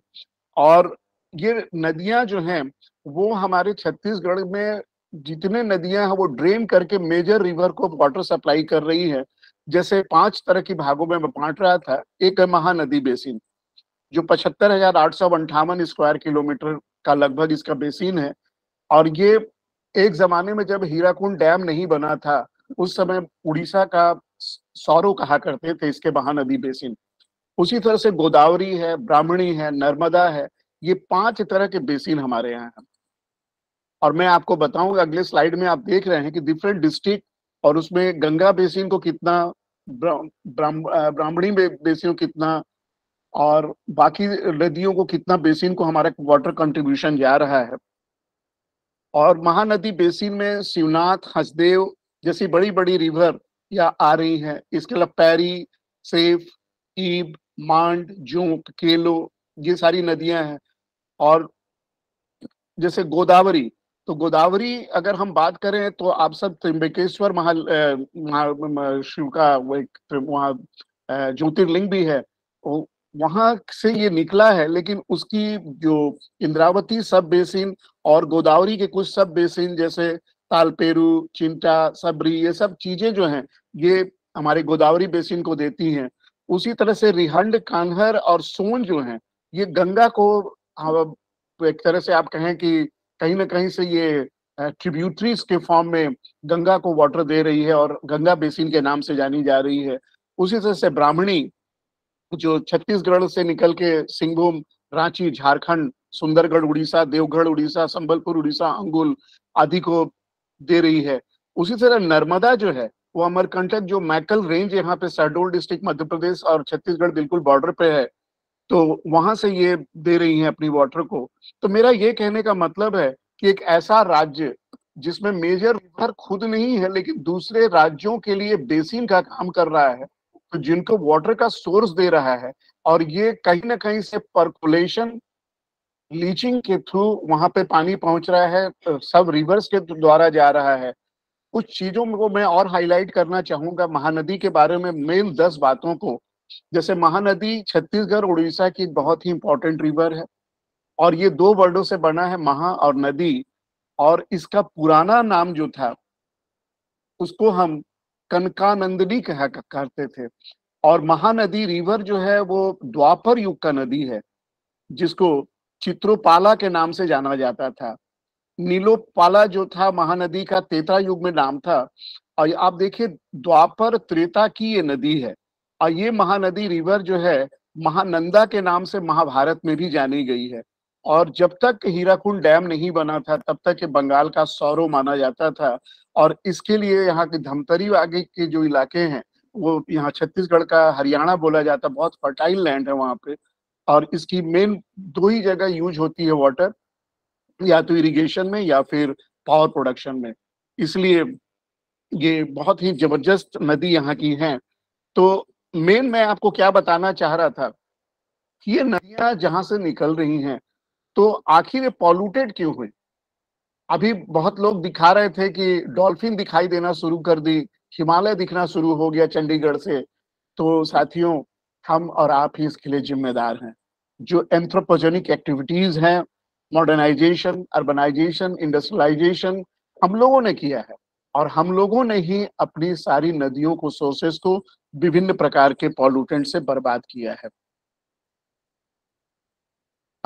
पॉल्यूशन बचाने के लिए बहुत सारी बातें करी, बहुत गवर्नमेंट के नियम बने, लेकिन क्या कहिए, क्या आज पॉल्यूशन फ्री है और क्यों नहीं है? तो इसका जवाब सिर्फ 2 है कि हमारे जो डिफरेंट गवर्निंग बॉडीज हैं, जो एनजीओज हैं, उनके बीच का या तो कोऑर्डिनेशन नहीं है, या फिर प्रॉपर ऑपरेशन मेंटेनेंस नहीं है, या हो सकता है कि हम लोगों को निष्क्रियता हो, या फिर फेलियर ऑफ इलेक्ट्रिसिटी हो, या क्या कारण है। ये एक बहुत सोचने का मुद्दा है।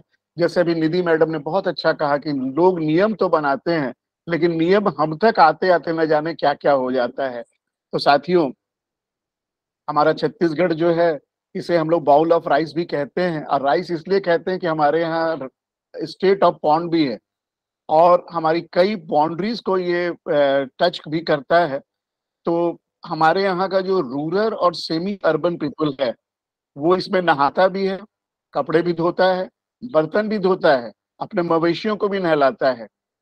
आप कहेंगे ये तो बहुत बैकवर्ड टाइप की चीजें हुई। जी नहीं, अगर आप बात करते हैं तो साबुन लगाते हैं, तो साबुन का ऑर्गेनिक कहाँ जाएगा? कपड़े धो रहे हैं, उसमें जो भी आप लगा रहे हैं, सोडियम कार्बोनेट, बाइकार्बोनेट, सिलिकेट, जो भी आप लगा रहे हैं वो कहाँ जाएगा? जो बर्तन धो रहे हैं उसके ऑर्गेनिक वेस्ट कहाँ जा रहे हैं? और साथ ही साथ जो जानवरों को आप धो रहे हैं, उनके बाल, उनके नाखून कहाँ जा रहे हैं? ये सब आके हमारे पॉन्ड को, उन रिवर्स को कंटामिनेट कर रही हैं कहीं ना कहीं से। इसलिए इस वाटर को फिल्टर करना, पर्कुलेशन करना, पोर्स को ठीक ठाक रखना, ये बहुत इंपॉर्टेंट बात हो रही है। मैं भिलाई जो दुर्ग जिले में है, इसकी अगर बात करें तो 8,760 नंबर, 8,707 करीब विलेजेस हैं इसमें, और हर विलेज का अपना एक न एक पॉन्ड है। अब इसको 12 हम लोग डेवलपमेंट ब्लॉक्स में भी बांटे हैं, लेकिन हम आपसे कुछ जो चर्चाएं करना चाह रहे थे कि स्टैग्नेंट वाटर है और लोटिक वाटर। स्टैग्नेंट वाटर और लोटिक वाटर जो 2 तरह के हैं, जैसे लेंटिक और लोटिक जो है, जो पानी चल रहा है उसमें ज्यादा पॉल्यूशन की संभावना नहीं रहती, लेकिन जो स्थिर जल है, जो लेंटिक वाटर है, वो बहुत ही तरह से पॉल्यूट होता है। और एक जमाना था जो सेल्फ प्यूरिफिकेशन कर लिया करता था, क्योंकि उसमें लाइट आते थे, उसके डिफरेंट रीजन्स पे आते थे, और उसमें जो डायरेक्ट डिस्चार्ज होते थे डोमेस्टिक वेस्ट का वो कम था, उसमें रन ऑफ और सीपेज कम हुआ करता था, उसके साथ ट्रांसपोर्ट वगैरह भी कम थे। लेकिन आज की तारीख में ये तो इतना हाईली कंटामिनेटेड हो गया है कि आप उसके बारे में सोच भी नहीं सकते हैं। इसलिए उनकी नेचर, उनकी केमिकल, उनके मॉर्फोलॉजी, उनके फाइकोमेट्रिक, बायोलॉजिकल फैक्टर्स, बहुत सारे बातें उनके वाटर के पॉल्यूशन को कहीं ना कहीं से हार्म कर रहे हैं। लेकिन अगर हम कॉमन पॉल्यूटेंट की बात करें तो इसे हम मेन ये 5 चीजों को सुधार दें तो मैं समझता हूँ कोई पानी पॉल्यूटेड शायद ही रहेगा, नजरअंदाज अगर हम ना करें तो। सबसे पहला pathogen oxygen demanding waste, total solids जो सेटलेबल भी हो, नॉन सेटलेबल भी हो, टीडीएस जिसे हम टोटल डिजॉल्व सॉलिड भी बोलते हैं, और न्यूट्रिएंट्स। ये 5 इंपॉर्टेंट बात है। अभी हम पिछले तस्वीरों पे जाएं जिसपे हमने देखा था कि गाय नहा रही थी, आदमी भी नहा रहा था, लोग कपड़े भी धो रहे थे, बर्तन भी धो रहे थे। आप अगर सभी चीजों को जोड़ें तो पूरी की पूरी अगर हम साइंटिफिक एक 5 टेबल बना रहे हैं तो सारी चीजें वहां दिख रही हैं। अब मैं आपको एक एक करके ले आता हूं कि कॉमन जो पॉल्यूटेंट थे, तो जैसे सबसे पहला पैथोजन था। अब वो पैथोजन है, माइक्रोबायोलॉजी पढ़ने के कारण हमने पढ़ा कि कुछ स्टैग्नेंट वाटर में टाइफाइड, कालेरा के, हेपेटाइटिस के आराम से माइक्रोब्स ग्रो कर जाते हैं। तो कॉलेरा की बात करें, टाइफाइड की बात करें, पैराटाइफाइड की बात करें, हेपेटाइटिस की बात करें, पोलियोमेंजाइटिस की बात करें, बैक्टीरियल डिसेंट्री की बात करें, जियार्डिया की बात करें, इसके अलावा गुनिया वर्म डिजीज बहुत ही कॉमन है जो कि वर्म्स के द्वारा हुआ करता है। तो ये माइक्रोब्स जो थे पैथोजन हैं, और इन पैथोजन को ठीक करने के लिए हमें क्या करना है? कुछ नहीं, हमें 3 स्टेप लेनी है, क्लोरिनेशन, ओजोनेशन और UV treatment bye solar light. तो सोलर स्टेरिलाइजेशन, क्लोरीन को ऐड करना, ओजोन देना, ओजोन से ऑक्सीजन की उनके, क्योंकि जितने माइक्रोब्स होते हैं यूजुअली एनाएरोबिक होते हैं, उन्हें ऑक्सीजन देने से अपने घबराहट लग जाती है। जैसे कई बार आप देखते होंगे हो कि पोटेशियम परमैंगनेट वगैरह से हम लोग कुल्ला करते हैं, तो एनारोबिक बैक्टीरिया कहीं रिलैक्स होने के लिए, तो इस तरह से ये चीजें हम कंट्रोल कर सकते हैं। दूसरा है ऑक्सीजन डिमांडिंग वेस्ट, ऐसी चीजों जिसमें कि ऑक्सीजन का डिमांड बढ़े, यानी ऑक्सीजन को हम तोड़ के बर्बाद कर रहे हैं। ऑक्सीजन कहीं ना कहीं हम यूज कर, माने उसकी एंथ्रोपोजेनिक एक्टिविटी से हम ऑर्गेनिक लोड जब भी बढ़ाएंगे, अब ऑर्गेनिक लोड बढ़ने का, अगर हम बर्तन धो रहे हैं, कपड़ा धो रहे हैं, साबुन लगा के नहा रहे हैं, और खास के फर्टिलाइजर्स और केमिकल पेस्टिसाइड्स को हम खेतों में यूज कर रहे हैं, ये सब ड्रेन आउट होके कहीं ना कहीं ऑक्सीजन की डिमांड को बढ़ाते हैं। तो इनको हम कैसे ठीक करें? इनको ठीक करने के लिए जो पानी है उसमें हम लोग ऑक्सीजन को डिसॉल्व करने की कोशिश करें। इसके लिए उनको हम एजिटेट करें। एजिटेट कैसे करें? मैकेनिकल एजिटेटर देके, या कई तरह के झरने लोग बनाते हैं, इसको हम लोग कैस्केड फॉल भी कहते हैं, जो पानी वाटर ट्रीटमेंट प्लांट में कई जगह बनाया रहता है। और उनमें डिसॉल्व ऑक्सीजन की किसी तरह से मात्रा बढ़ा दें, क्योंकि जब हम ड्रिंकिंग वाटर लेते हैं तो उसमें कई जगह ओजोनाइज्ड वाटर लिखा रहता है, कई जगह मिनरल वाटर लिखा रहता है, कहीं ड्रिंकिंग वाटर लिखा रहता है। तो ये जो ओजोनाइज मतलब हमने इतनी ऑक्सीजन दे दिए हैं कि उसमें एनाएरोब नहीं हो पाएंगे। नेक्स्ट आता है टोटल सॉलिड्स। अब ये सॉलिड को मेजर करने के लिए हमारी वाटर की एक कैरेक्टर होती है, इसको हम लोग कहते हैं टर्बिडिटी। अब ये turbidity clay, silt, organic matter, different type के माइक्रोब्स इंक्लूडिंग एल्गी के कारण हो सकता है। इसको मापने के लिए हमारे पास नेफेलोमीटर और टर्बिडिटी मीटर होता है। इसके अलावा स्पेक्ट्रोफोटोमीटर से भी हम इसको मेजर कर सकते हैं।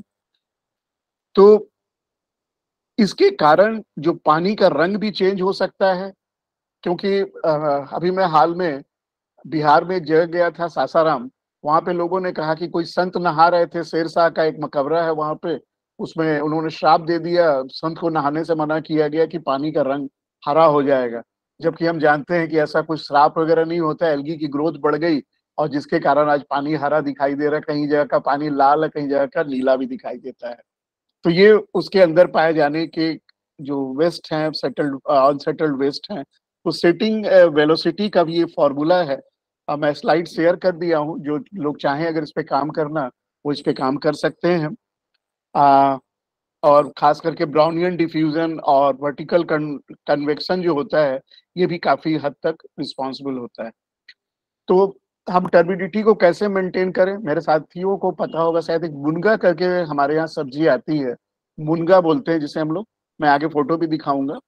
तो इसकी जो सीड होती है उसकी इतनी जबरदस्त वैल्यू है क्योंकि उसको डालने से 90 से 99% बैक्टीरियल कंटामिनेशन पॉन्ड से खत्म हो जाती है, ऐसा लोगों का रिसर्च पेपर कह रहा है, जो रेफरेंस में मैं आपको दिखा भी रहा हूँ। और हमारे यहाँ का जो छत्तीसगढ़ का सब अर्बन जो ट्रॉपिकल थोड़ा सा जो प्लांट है, वहां पे ये बहुत ही कॉमन पौधा है, शायद आप साथियों इसको पहचान रहे होंगे, ड्रम स्टिक के नाम से, मोरिंगा के नाम से जाना जाता है। तो इनके सीड का भरपूर प्रयोग किया जाता है और ये फोकट में हमारे यहाँ वाइल्ड रूप से ग्रो किया रहता है। और दूसरा होता है TDS, जिसे हम टोटल डिजॉल्व सॉलिड्स भी बोलते हैं, क्योंकि आयरन, कॉपर, जिंक, ये 3 चीजें, और ये तीने हमारे न्यूट्रिएंट्स को तो बढ़ा रहे हैं, लेकिन ये हमारे एक्सेसिव में जो हमारे पेट्स हैं जो पॉन्ड वाटर को पी रहे हैं उनके लिए बहुत मुश्किल हो जाता है। मैं आदमी की बात करूं तो सुबह सुबह लोग लोटा लेके नहीं जाते, बल्कि पॉन्ड के किनारे अपना डेली का दिनचर्या पूरा करके उसी तालाब के पानी से कुल्ला भी करते हैं और मुंह को वॉश करते हैं। तो क्या माइक्रोबियल इन्फेक्शन मुंह में होगा कि नहीं होगा? एक स्पोर काफी है और आप तो पूरा उनका माइक्रोफ्लोरा ही यूज कर रहे हैं। तो साथियों, इसको बचाने के लिए हमारे पास बहुत फोकट टाइप का उपाय है, और वो हम लोग कहते हैं RHA। RHA का मतलब होता है राइस हस्क एश, जो धान का भूसा जो ऊपर से निकलता है जिसको हम लोग हस्क बोलते हैं। हमारे यहाँ से बार्न ऑयल भी निकल रहा है, यहाँ राजनांदगांव करके एक जगह है, वहाँ पे कमल नामक एक कंपनी ने इससे तेल भी निकाल रही है, और ये एग्रो सिलिका है। इसके अलावा बनाना की जो खेती होती है तो इनकी पत्तियों में, तनों में, स्यूडो स्टेम्स में इतनी अच्छी प्रॉपर्टी है कि वो हैवी मेटल खास करके आयरन, कॉपर, जिंक को पानी से अब्जॉर्ब कर लेती है। तो ये अल्मोनियम हाइड्रोक्साइड जो RHA से कोटेड रहते हैं, उनको भी अगर हम लोग डाल दें तो इससे पानी काफी हद तक हैवी मेटल कंटामिनेशन से दूर हो जाता है। तो जो आप अगले चित्रों में देख भी रहे हैं, ये राइस का हस्क और बनाना की जो पार्ट्स हैं, इनसे भी हम वाटर को प्यूरिफाई कर सकते हैं। अब हमारा नेक्स्ट पॉइंट आता है nutrient. Nitrogen, phosphorus, carbon, sulphur, calcium, potassium, manganese, boron, cobalt, ये काफी हद तक हमारे लिए जरूरी हैं। हमारे न्यूट्रिएंट्स में भी आते हैं, प्लांट के भी न्यूट्रिएंट हैं, लेकिन excessive is not necessary, and whenever it becomes more than an standard parameter, it causes pollution. And if you go near a pond, you will see that water blooms type of structures are being formed. और ये blooms जो होते हैं एक water के ऊपर mat की तरह की संरचना दे देते हैं, जो बिल्कुल एक क्लोज सिस्टम पॉन्ड में बना देते हैं, और जिसके कारण वहाँ का जो वाटर पॉल्यूशन बढ़ता है, और जो एरोबिक ऑर्गेनिज्म है जो पानी के नीचे, उनको ऑक्सीजन की सप्लाई कम होती है और जिसके कारण उनकी डेथ होने की संभावनाएं होती है। इसीलिए लोग वो वाटर ब्लूम को जो साइनोबैक्टीरिया के द्वारा बनता है उसको मैटिंग को हटा देते हैं, तो काफी हद तक पॉल्यूशन वहाँ का साफ हो जाता है, और इस प्रोसेस को हम यूट्रॉफिकेशन भी बोलते हैं। तो साथियों, हमने देखा जो 5 पैरामीटर हमारे थे, वो पांचों के पांचों कितने इंपॉर्टेंट है, हमारे वाटर को ही पॉल्यूट कर रहे हैं। अब सवाल बचता है कि हम इसको कंट्रोल कैसे करें। तो इसको कंट्रोल करने के लिए हमारे पास 2 ही सोर्स हैं, एक है पॉइंट सोर्स, एक है non point source. Point source कहने का मतलब जैसे हमारे यहाँ का जो बिजली की सप्लाई का एक कॉमन बोर्ड होता है, मीटर बोर्ड होता है, पूरे घर की बिजली की सप्लाई वहीं से होती है। अगर इस तरह से हम सोर्स को डिजाइन करें, जैसे मान लीजिए कोई डिस्पोजल वाटर कहीं से निकल रहा है, घर का जैसे डिस्पोजल वाटर निकल रहा है, तो वो एक नाले से और वो महानाला में जो कलेक्ट हो रहा है, तो वो एक पॉइंट सोर्स के रूप में जाना जा सकता है। माइंस में भी एक जगह मेन रिसाव होती है, वो हमारा पॉइंट के रूप में आ सकता है। एनिमल के जो फीड स्लॉट्स होते हैं वहां पे भी हम उसको बना सकते हैं, कंस्ट्रक्शन साइट पे भी बना सकते हैं, और इनको कंट्रोल करना बहुत सुविधाजनक होता है। लेकिन नॉन पॉइंट सोर्स, जिसका सोर्स ही नहीं पता है, अब जैसे मान लीजिए एग्रीकल्चर लैंड में आपने पेस्टिसाइड, हर्बिसाइड डाला, अब वो कहाँ से बह के निकलेगा, नीचे कितना परकोलेट करेगा, बहुत सारी बातें आएंगी। और एबंडेंट माइंस वगैरह, कई जगह माइंस होते हैं खुदने के बाद, मैडम कोरबा से हैं, वहाँ कई ओपन माइंस हैं जो खुदने के बाद लोग ऐसी गड्ढा जिटी छोड़ देते हैं, तो वो एक बहुत ही जबरदस्त हैवी मेटल के और डिफरेंट टाइप के पॉल्यूशन के कारण बन जाते हैं। इसके अलावा लॉगिंग साइट्स जो हैं वो भी एक इम्पॉर्टेंट बात होता है, वाटर लॉगिंग जहाँ भी हो रहा है। तो कंट्रोल करने के लिए हम लोग पॉइंट सोर्स को बहुत आराम से कंट्रोल कर सकते हैं, लेकिन नॉन पॉइंट के लिए हम लोग डिफरेंट स्मॉल बॉन्ड्स बनाएं, उनके वाटर को हम रोकें, और एडजॉइनिंग में जब भी जाए उनको हम फिल्टर करें, और जो भी एक्सेसिव फर्टिलाइजर्स हैं, पेस्टिसाइड हैं, उसको हम डिस्करेज करें। इंटीग्रेटेड पेस्ट मैनेजमेंट की बात हो, आईपीएम जिसे हम कहते हैं, कौन सी ऑर्गेनिज्म कौन सा पेस्ट है, पता चल रहा है कि बैक्टीरियल इन्फेक्शन है और हम लोग कोई ऐसा दे रहे हैं जो फंगल एंटीबायोटिक वहां पे जा रहा है, एंटी फंगल जा रहा है। तो आईपीएम इसीलिए इंटीग्रेटेड पेस्ट मैनेजमेंट की बात लोग कर रहे हैं आजकल। तो आज जरूरत है कि हमारे जो भी पॉन्ड्स हैं उनको हम साफ सुथरा रखें, और जो भी हमारे दिन के रात के जो भी हमारी कार्यवाही पानी पे हो रही है उनसे हम लोग ठीक ठाक रखें। दांतों को साफ करने से, नहाने से लेके, जानवरों को नहाने से लेके सारी चीजों को। एक वाटर पॉल्यूशन का बहुत बड़ा मुद्दा है हमारे यहाँ, जो डिफरेंट आइडल्स के जो वर्शिप होती हैं 10 दिन 8 दिन 5 दिन जो भी होता है, उसके बाद उनके जो पेंट्स होते हैं उनको ले जाके हम उस पॉन्ड में सबमर्ज करते हैं अपने आइडल गॉड गॉडेसेस को। तो गॉड गॉडेसेस तो चले गए, लेकिन साथ साथ वो उनके जो पेस्ट और जो पेंट्स और जो नॉन बायोडिग्रेडेबल जो भी केमिकल्स हैं वो आपको कहाँ से प्रभावित करते हैं, क्योंकि बांस बल्लियां तो गल जाएंगी, लेकिन सवाल ये सब का क्या होगा। तो एक इस पे भी सोचने की बात है। तो आजकल हम लोग देख रहे हैं कि हम गॉड गॉडेसेस को भी घर में ही डिस्पोजेबल डिग्रेडेबल बनाते हैं, और उनका इमर्सन भी हम बहुत आराम से घर में ही करके वो जो बचा हुआ पानी उसको हम लोग खेत में यूज कर लेते हैं, ताकि ईश्वर की कृपा हम पर हमेशा बनी रहे। कुछ हमें इस तरह से सोचना पड़ेगा, क्योंकि पॉल्यूशन और खास करके एंथ्रोपोजेनिक एक्टिविटी जो हमारी बढ़ रही है, और खास करके आरओ का जो पानी हमारा निकल रहा है उसको हम इरिगेट करें, और साथ ही साथ जो वाटर बॉर्न डिजीज हैं इनको भी कम करने की कोशिश करनी चाहिए, क्योंकि ये लंबी सी लिस्ट है वाटर बॉर्न डिजीजेस की जिसकी हमने चर्चा की है, और हेपेटाइटिस एंटीबैक्टीरिया इस पे भी चर्चा हुई है।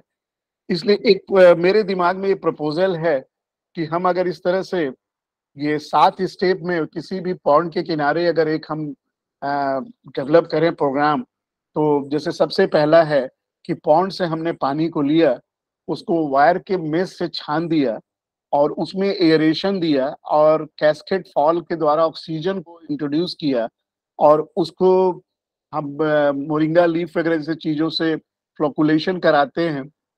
उसका तो उसको फिल्टर करके डिसइंफेक्ट करके, चाहे क्लोरोनेशन हो या हेलोजिनेशन हो या फिर ओजोनेशन हो, या फिर जैसे भी आप चाहें उसको साफ सब करके अगर आप स्टोर करके, हर गांव में आजकल छत्तीसगढ़ में काफी पानी पे ध्यान दिया जा रहा है, हर गांव में नल पहुंच रही है, जहां नहीं पहुंच रही है वहां भी पहुंचने की बात है। हमारे भिलाई में से 8 किलोमीटर दूरी पे एक जगह है, वहां पे सॉलिड वेस्ट मैनेजमेंट का भी काम चल रहा है, और लोगों का जो स्लग है वो एक साथ जमा होके उससे इलेक्ट्रिसिटी और डिफरेंट बायो प्रोडक्ट्स बनाने की बात चल रही है। कभी आपको मौका मिले तो जरूर आइए। तो ये सीधे यूनेस्को से फाइनेंस हो रहा है, उसी को यहाँ स्टेप में बताया गया है।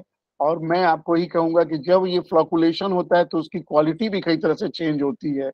तो ये फिल्ट्रेशन यूनिट जो है, ये डिसइंफेक्शन के बाद इस तरह से अगर हमारे वाटर देखिए, अगर आप लेफ्ट से राइट आ रहे हैं तो वाटर का जो सोर्स है वो इंट्रेक्ट करके स्क्रीनिंग की जा रही है, उनको पंप से हम लोग अपलिफ्ट कर रहे हैं, और कोगुलेशन उसमें ऐड कर रहे हैं, और उसमें फ्लश मिक्स कर रहे हैं। फ्लोकुलेशन टैंक होता है जिसमें कि गंदगी नीचे जमा सेटल होती चली जाती है, और ये सेडिमेंट के बाद जो ड्रिंकेबल वाटर होती है वो बाहर आ रही है, और उसको डिसइंफेक्टेंट के द्वारा हम डिफरेंट रिजर्वायर से हम यूज कर लें। और ये जो हमारा सेडिमेंटेशन टैंक से जो निकल रहा है, ये वेस्ट को हम अगर ऑर्गेनिक फार्मिंग के फॉर्म में यूज करें तो आम का आम गुठली का दाम निकलने की बात हो रही है, और हमारा गांव भी रिच होगा, हमारे पंचायत भी रिच होंगे। और इस तरह से आजकल हर गांव में हमको पानी टंकी यहाँ पे दिखाई दे रही है, जिससे पानियों का सप्लाई डिफरेंट जगह किया जा रहा है। क्योंकि साथियों आने वाला वर्ल्ड वार पता नहीं किस लिए होगा और क्यों होगा, लेकिन मुझे लगता है कि जो 3% वाटर और 0.1% हमारे लिए ड्रिंकेबल वाटर है, अगर हम वाटर के लिए सचेत न हो तो बहुत सारी बातों का संभावना है। जैसे एक कहते हैं व्हाइट वाटर बिंदास हम नहर से लें, नदियों से लें, लेकिन कितना पॉल्यूशन फ्री है इसको जरा अलर्ट होकर सोचें। ब्लैक वाटर एक ऐसा वाटर है जो कि सीवरेज टैंक से जो हमारे वेस्ट प्रोडक्ट एक्सक्रेटा से जो निकल रहा है, इसी को हम रिसाइकिल नहीं कर सकते हैं। अदरवाइज ग्रे वाटर, जैसे कार धोने के बाद जो पानी बच जा रहा है, घर के पोछा लगाने के बाद जो पानी बच रहा है, तो इसको आप आराम से रिसाइकिल कर सकते हैं, यूज कर सकते हैं। तो क्योंकि पानी को बचाओ ही हमारे लिए सबसे इम्पोर्टेंट बात है। पहले हम लोग कुछ 3 बातों पे सेव वाटर के लिए बात करते थे, रिड्यूस, रीयूज, रिसाइकिल, लेकिन आज रेसिलियंस की भी बात करेंगे। How we can go back to our previous situation, ये आज इस पे भी हमें चर्चा करनी है कि हम अपनी पुरानी चीजों को कैसे प्राप्त कर सकें। आजकल सब ऑर्गेनिक चल रहा है और एक जमाना था जब वाकई में ऑर्गेनिक हुआ करता था। आज तो हम बहुत दोहन कर रहे हैं। इसलिए मैंने वाटर पॉल्यूशन को कोई दूसरा कारण न बताते हुए एंथ्रोपोजेनिक एक्टिविटीज को ही कहने की धृष्टता की है। और मैं समझता हूं कि इतना कहने के बाद ये जो हमारी आदिवासी लड़की के चेहरे पे मुस्कान है, हम सबके चेहरे पे मुस्कान रहेगी। पानी को रिसाइकिल करना है, पानी को यूज करना है, मिनिमाइज करना है और हमको प्रीवियस स्टेज पे आना है। मैं समझता हूं कि आपने हमें बुलाया और बार बार आप हमें बुलाते हैं, मुझे भी अच्छा लगता है आप लोगों से बात करते हुए, क्योंकि लक्ष्मीकांत शर्मा जी हमारे वहाँ मित्र हैं, उसी बहाने उनसे भी बात हो जाती है। और अगर आपके दिमाग में कुछ क्वेश्चन आए, कोई सजेशन हो तो प्लीज उसे आप मेरे साथ साझा करें।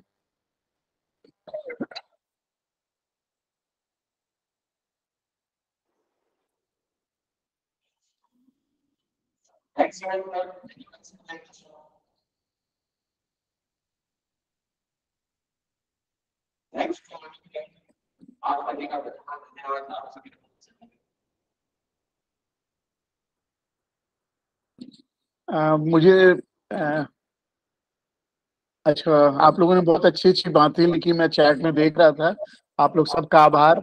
और ममता शर्मा मैम, आपका बहुत बहुत आभार, आपने इनवाइट किया। और double W sir, thank you to all of you. आपने मुझे सुना, बहुत अच्छा लगा। और अभी भी 182 लोग हैं। अगर मेरी बात आप तक जा रही है तो साथियों जरूर इस पे ध्यान दीजिए, अपने गांव को सुधारिए, शहर तो अपने आप सुधर जाएगा। Thank you very much.